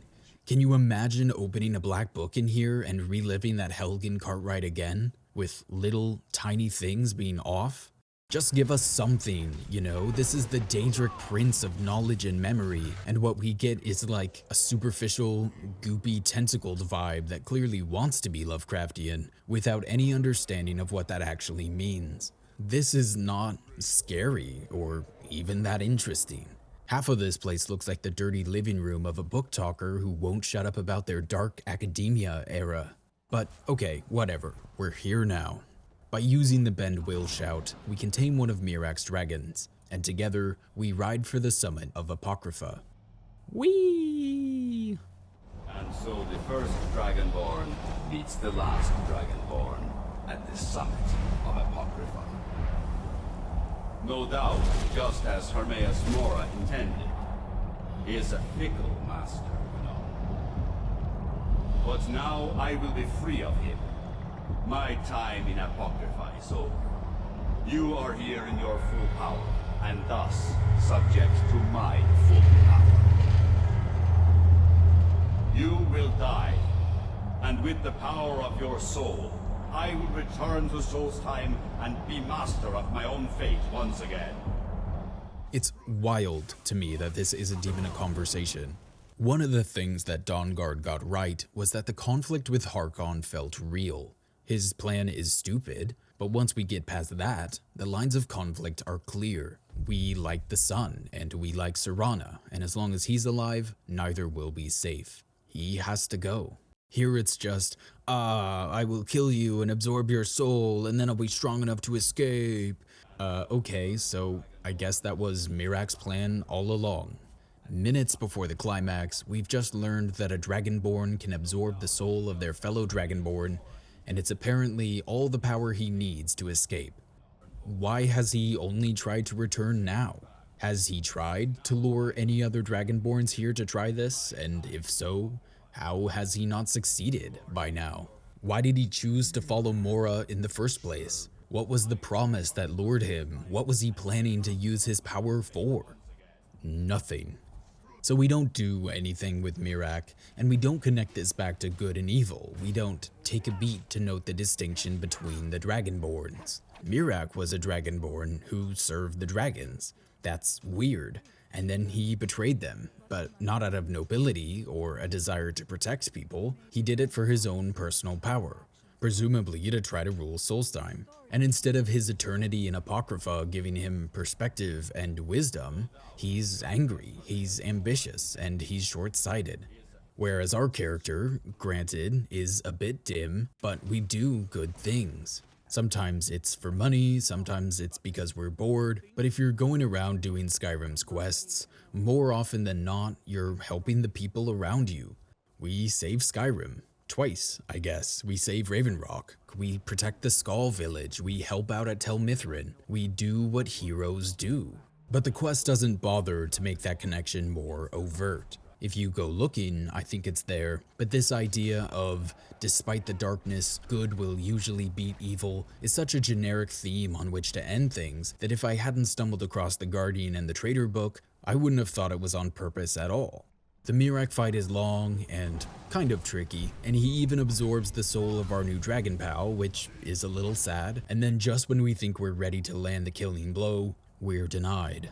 Did you think to escape me, Mirak? You can hide nothing from me here. No matter.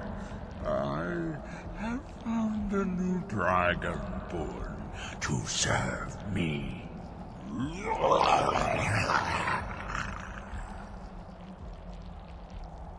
May he be rewarded for his service, as I am.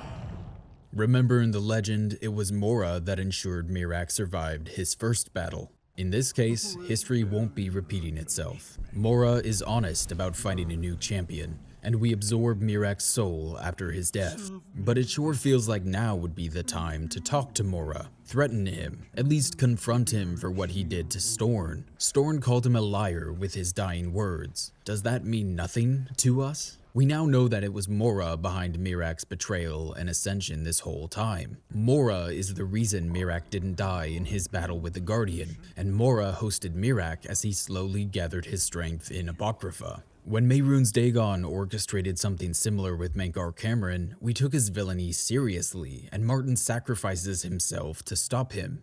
Are we just turning a blind eye to Mora because he lets us reset perk trees or enhances our shouts? Will we not even get the chance to rhetorically reject him, at least? It's extremely unsatisfying, and I'm trying to be as generous as I possibly can to this story. I think we might be doing something kind of charming and operatic about how good will best evil this one last time. A good Dragonborn defeats the kind of man they could have been, and we ride off into the sunset for more wacky adventures. But Mirak is dull, and Mora, who has some genuine villainous heft, is ignored. Does that mean... is it over? Is Mirak defeated? To Skyrim's credit, it does let us bring up Mora as the true evil here in this last chat, but to no avail. It was Mirak who threatened Solstheim. With him gone, Herma Mora has been foiled once again. That's not true. Like, Mora hasn't been foiled at this point. Our slaying of Mirak was literally his plan. He's expecting us to become his new champion. We won't, of course, so in a way, Freya is right. He will be foiled at some point, but since we never explicitly reject Mora, that's kind of news to everyone involved. Storn's death will become another of the many tales of Herma Mora's treachery. One more thing, Skullfriend, if you will. I know it is not my place, but may I offer a word of advice, of warning? As Shaman of the Skull, I am charged with the spiritual well-being of my people. While you are not of the Skull, you are Skullfriend, and so I give you this warning. Hermamora forced you to serve him in order to defeat Miraak. Do not let him lure you further down the path. The Allmaker made you Dragonborn for a higher purpose. Do not forget that. Walk with the Allmaker, Skullfriend. So there we are. It sounds very familiar to Arngir's speech at the end of the base game. It's up to us to choose the path we walk. Mora is still out there. Evil endures, but so do we. Dragonborn's third act is its most shallow. We have all the structure to support this grand story of good against evil, but we never explicitly connect to it. Miraak is a joke, and the one antagonist that Bethesda bothers developing is ignored by the player. Our moral victory has to be in action. Like, I suppose we're not following Miraak further down Mora's path of evil, but because we don't get to declare that, and because we all know that it's not even a real option, the stakes feel non-existent.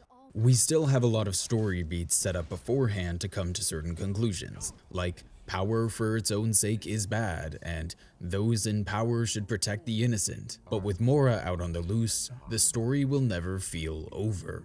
I will say, in Dragonborn's defense, that might have been the point. If we were generous, and we assumed that Dragonborn was trying to tell this story of the cycle of good and evil, that heroes will always rise to stop the darkness, and that despite this land being violent and scarred, there's still a fundamental goodness to it, a light that can flourish if you keep the flames of hope alive. If that's the story Dragonborn wants to tell, then this not feeling over might be the point. The adventure continues. So long as the Dragonborn lives, they'll be tempted by dangerous powers, courted by Daedric princes and ancient beings or power-hungry mortals, but they'll also raise their shield to protect the land they love. We're the guardian for a new age in Solstheim.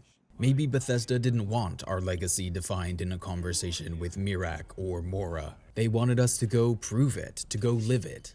So let's get to it.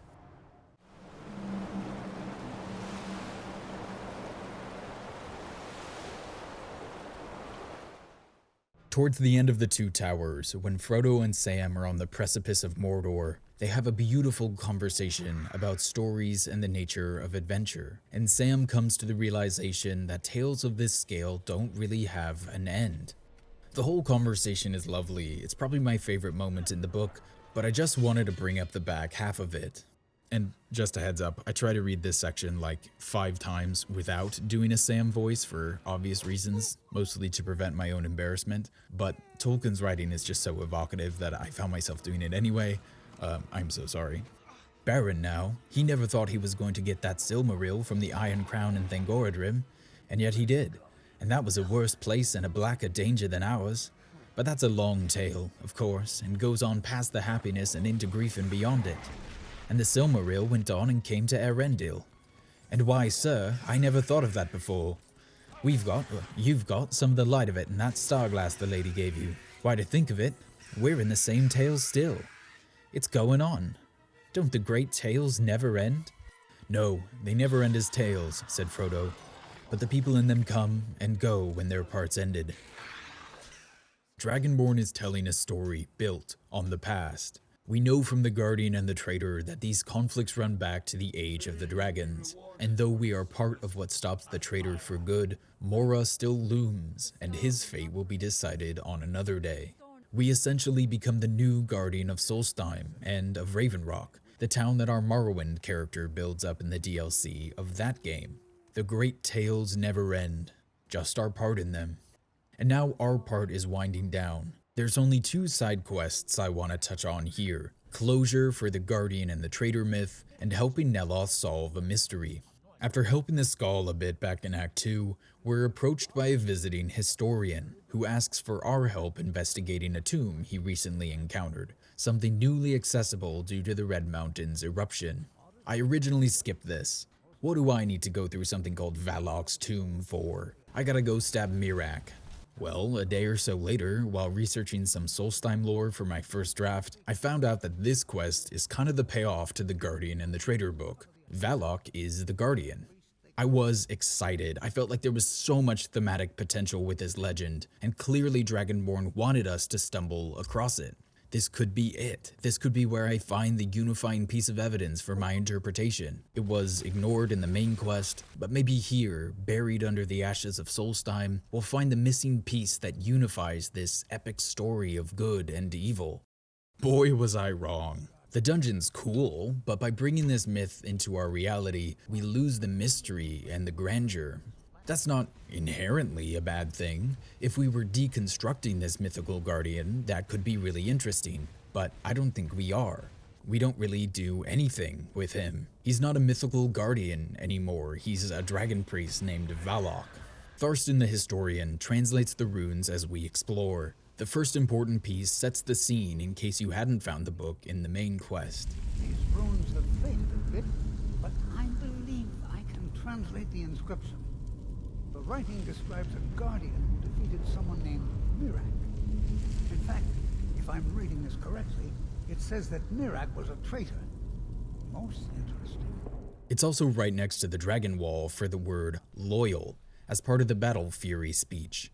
The other two words we'll find deeper in the dungeon are valor and inspire. Their placement here is cool environmental storytelling. This was the champion of the dragons, and his burial reflects that. They're honoring him. The rest of the storytelling here is less effective for me. Eventually, we'll work our way to the central burial chamber, and then, after hearing about this mythical guardian for days or weeks, we finally find him. A dragon priest who springs out of his coffin like all the rest of them, with a little title under his health bar, the Jailer. I also think he's a little buggy. He has this huge delay where he floats around the room, not attacking you, and I reloaded a few times because I thought maybe this was another piece of cool storytelling, like maybe he knows we slayed Mirak, maybe he knows we're a guardian like him. Nope, just bugs, I think, because sometimes he did attack right away and sometimes he didn't. So there is a cool story to be told here if you squint. It could be the case that there was never any benevolent guardian. Remember, the author was careful to delineate between what he perceived as the irrefutable facts and the fantasy. Quote, "Here the myth descends into the realm of pure fantasy. The guardian, whom the legend presents as a paragon of loyalty and nobility, finally defeats the despicable traitor, who seems to represent all that is corrupt and evil in men." It would be very interesting and entirely consistent with our understanding of Solstheim that the people wanted a hero and just made one from this epic battle between Mirak and Valok. The stories call him a guardian, noble and wise, but in reality, he was just a warrior and a jailer, loyal to the questionable rule of the dragons and tasked with watching over Solstheim for the return of Mirak, a task in which he failed. But the perfect person to tell the final beat of that story is Tharstan, to draw our attention to the disparity between legend and reality, and to push us to reflect on how that might have come about how this is a land that needs a hero even if it has to make its own. And we don't. He simply restates what we already knew. How amazing! A real dragon priest! In all my years as a historian, I never thought I'd see anything like that. I suppose that was Valok. He must have had this entire place built for him so that he could maintain his vigil, even beyond death. Okay. Skyrim could lead us to an interesting place from here, but as you can see, it doesn't. We lose the curiosity and wonder afforded by ambiguity, and we replace it with nothing. A boss fight. This is a dragon priest. We learn nothing about who he is, what he stood for, his thoughts on Mirak, what made him such a virtuous leader for Solstheim, or if he even was anything like the Guardian from myth. Because even though they open the door to speculation, we don't actually peek through it. It feels like such an unforced error. If it was going to be this underbaked, removing this boss fight seems like the more narratively rich option. So why is it here? Does the 30 seconds of gameplay make that sacrifice worth it? I would say no, but clearly someone at Bethesda thought so.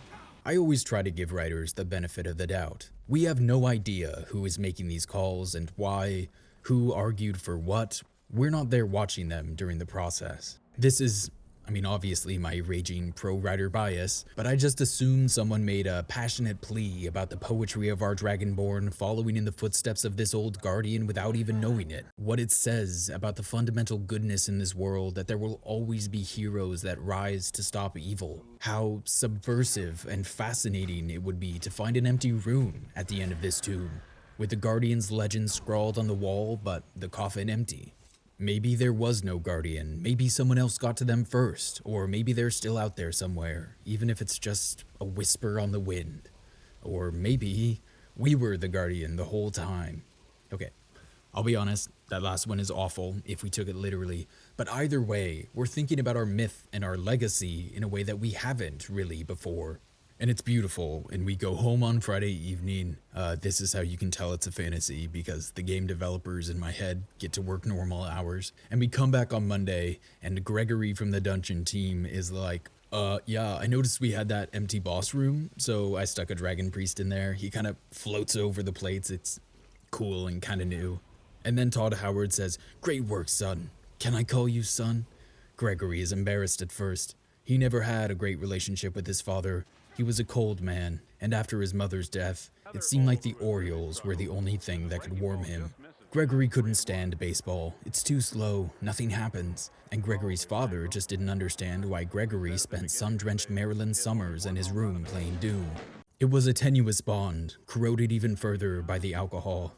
His father rarely beat Gregory, but Gregory learned to be cautious around the man when his face reddened and his eyes got manic and sad, and you could almost feel the specter of violence forming in the dark corners, feeding off the disappointment and the misery and the despair.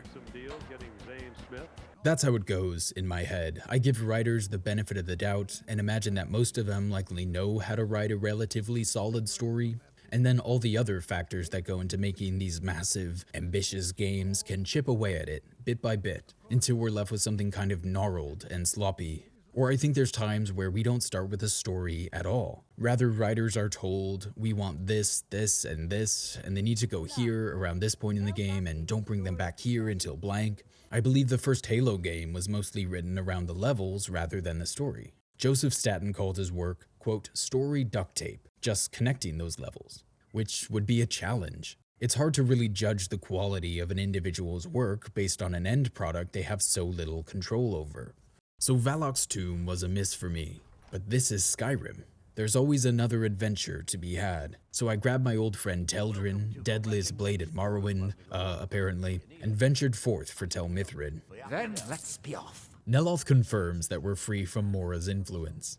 The Daedric Prince has accepted our choice not to serve him. For now, at least. Neloth is also completely disinterested in hearing what happened in Apocrypha. Well, that is what you hero types do, isn't it? I wasn't expecting anything less. He is interested in a cup of tea, however, but his steward is missing. An inauspicious start that kicks off my favorite quest chain in the DLC. We'll find his steward's body about a quarter-mile away from Tel Mithryn, surrounded by ash spawn. So it falls to us to bring the devastating news to Neloth, to tell him that his steward, the woman who served him for years, is dead. Well, that's annoying. Oh, okay. I suppose you'll have to find me a new steward. Try Raven Rock. They are in awe of me there. I'm sure almost anyone would be willing to serve. They were not in awe of Neloth. I'd sooner try to swim back to Windhelm. Besides, I'd never work for Neloth. I heard he cut the heart out of his former apprentice. I'd have to be truly desperate to do that. With me, Skooma? I might do it for some Skooma. Gods, that's rich. Work for Neloth. That Telvanni wizard is unhinged. I heard he tries to drink the ash. Are you nuts? Neloth is crazy. Or he talks to mud crabs. I love this beat. Not only is it just a bit of well-executed dry humor, but hidden in the middle of this is an important piece of information for a future quest. Let's put a pin in that for now. Only one elf is desperate enough to take the job, and he literally runs off to join Neloth's household.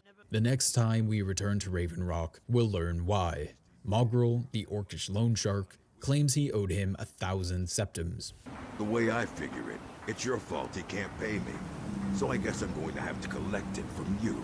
Trying to shake down a demigod in the town they single-handedly brought back from the brink is a bold choice. But Mogrel knows the guards will protect him if you try to attack him in broad daylight. But he's been shaking down people in the market all game. I tried killing him earlier as a public service and discovered he was marked as essential until now. So I jumped at the chance to finally rid Raven Rock of this underwhelming mobster. Not to mention, we've got over 30,000 septims at this point. And that's just what's liquid. We got a sick mansion on the edge of town, and the latest Quillo estimates on Breezehome value that house at 7,500 septims. We're up like 50% in 1 year. That's 2.5 murders worth. The guards do attack you. It would have been interesting if they chose not to, seeing as everyone knows he's a criminal, but interestingly, I was only charged 40 gold for killing Mogrel. Like Valok the Jailer's occasional pacifism, sometimes it's hard to tell if this is subtle environmental storytelling or a bug. Having fetched him a new steward, Neloth wants our help autopsying a Briarheart so he can continue his experiments with Heartstones. So, one bloody trip to the Reach later, we return to Neloth and find his tower under attack. A coordinated effort from the Ash Spawn. It's starting to sound familiar. This is what was happening to Raven Rock back at the start of the DLC, and Neloth wants our help to get to the bottom of it. Using a spell, we trace the source of the attacks to the nearby grave of Ildari Sarathril. Ildari? Then it was my own fault. She was my apprentice before Talus. She volunteered for one of my experiments involving Heartstones. It was quite annoying when she died. What? That's impossible. Wait, unless she didn't actually die, the Heartstone could have kept her right at the edge of life and death. Could it be? Could Ildari still be alive? Could she be my nemesis? Ildari is behind the attacks. We found her journal back at Fort Frostmoth. Her experiments with Heartstone magic is what brought the old general to life. Having advanced the magic a little further, she's now trying to attack Tel Mithryn directly. And I love the way we slow burn this reveal, and I think the way we end this quest is really engaging as well. Ildari's character gets more setup than Miraak, and by the end of the questline, she'll even be more three-dimensional. There's a moral complexity to her character that I wish our Dragonborn got the chance to acknowledge. There's also a richness to the way this final quest is staged. I find it more narratively effective than Apocrypha, to be honest.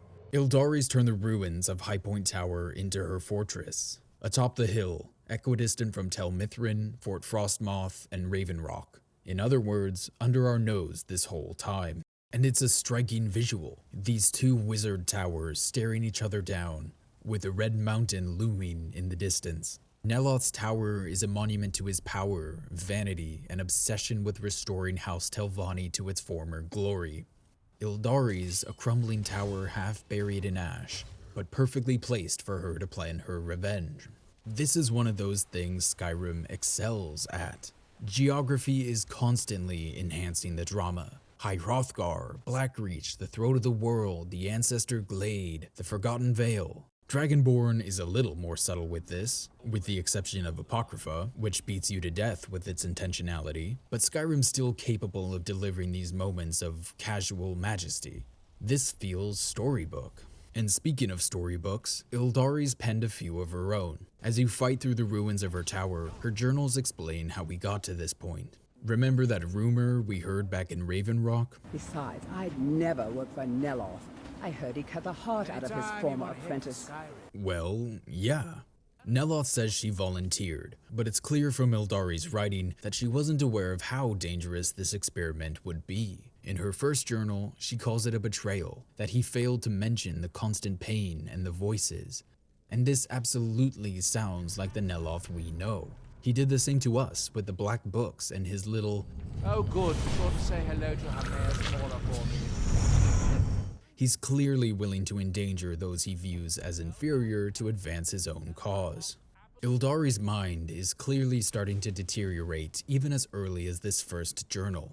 She writes about being taken in and healed by the miners here. and how she plans to seize power and spare only one of them, a red guard named Naya who was kind to her. We'll find Naya in a cell deep in the tower. Ildari's killed everyone else in her experiments. Thank you for rescuing me. That witch was gonna kill me soon. I just know it. We were digging in these mines when she found us. She was hurt so bad. We took pity on her and nursed her back to health. She repaid our kindness by attacking us in the middle of the night. We arrive just in time. Ildari's final journal will reveal that she was close to killing Naya, too. I'm out of test subjects, except for Naya. I saved her for last. She pretended to be my friend when I first came here, but now I know the truth. The voices have told me all about her lies and betrayal. She works with Neloth to bring me down. I've saved a special experiment just for her. It will take a while to complete. So clearly there was some humanity left in Ildari that was slowly sapped by the influence of the Heartstone. By the time we catch up to her, violence and vengeance is all she has left. You've gone far enough. Neloth is a fool to think he could send some lowlife to finish me off. So after this rich and layered questline, we end it by stabbing Ildari a few times and then ripping the Heartstone out of her chest in a brutal animation, without saying a word to her. How is this all there is? We're telling this surprisingly engaging story about power and consequence. We've seen how Neloth's obsession with power has cost all these miners their lives and ruined the life of his apprentice. We even gave the corrupted, struggling Ildari a symbol of her waning humanity in Naya. We go out of our way to show that there was still a tiny, tiny part of her that tried. Isn't this someone we should be trying to save? That's a more complicated ending, so maybe we fail and have to fight her anyway. But is this really not something Neloth could work to reverse, now that he knows more about successful Heartstone magic? Or maybe we take her to Winterhold and see if anyone at the college can help. An offer of mercy and hope from our Dragonborn, who is easily more powerful than any mortal in the realm at this point, could be a beautiful thematic conclusion to this quest, and even this DLC. Ildari doesn't have a heart anymore, practically, and now, after a corrosive process, metaphorically.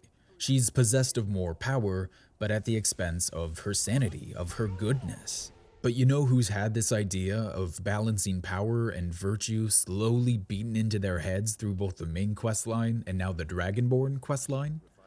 Us.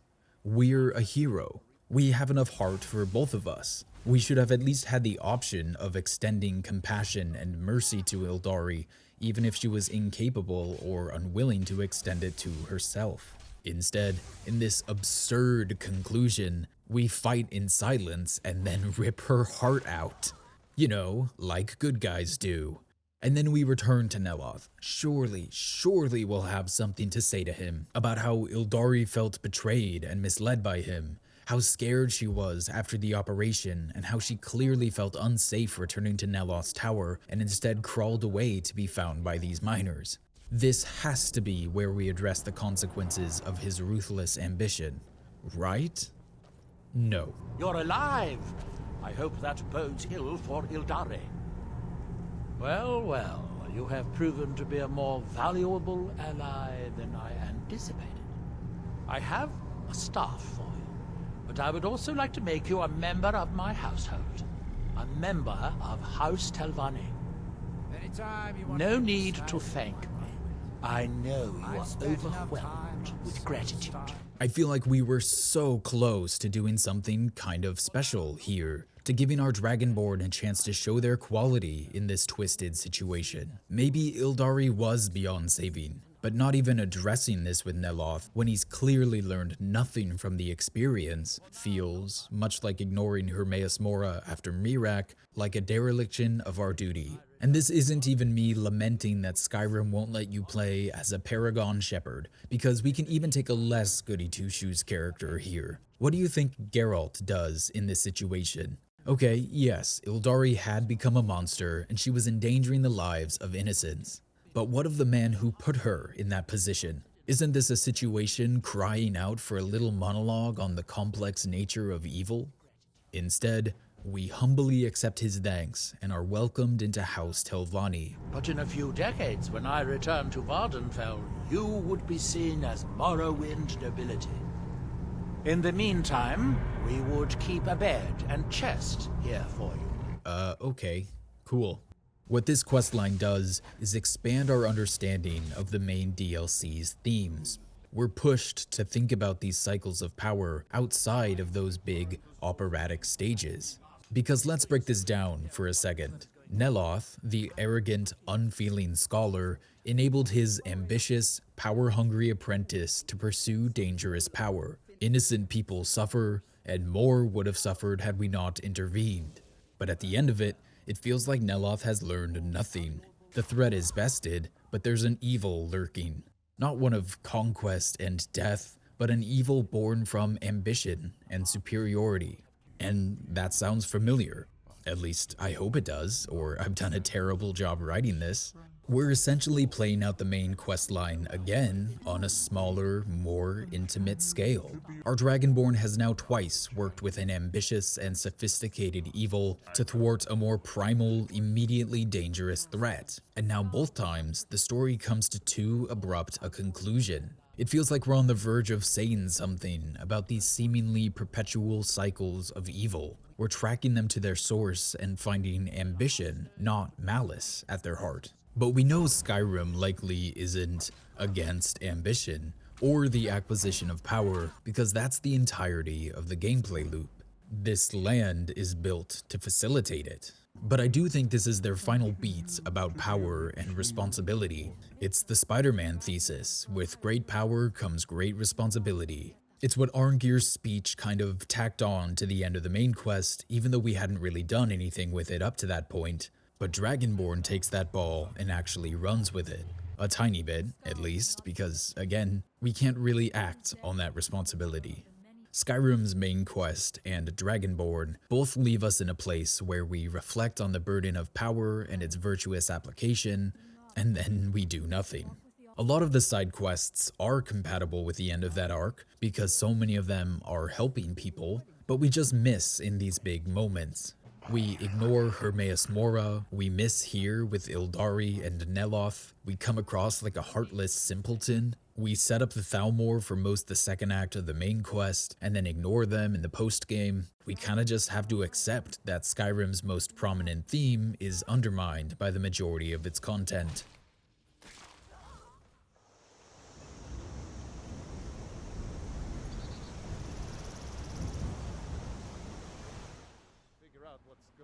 This story does a lot of the little things right, but it fails to really drive home its big ideas. And those ideas are so simple and generic that the fact that Dragonborn can't tell a compelling story with them is kind of embarrassing.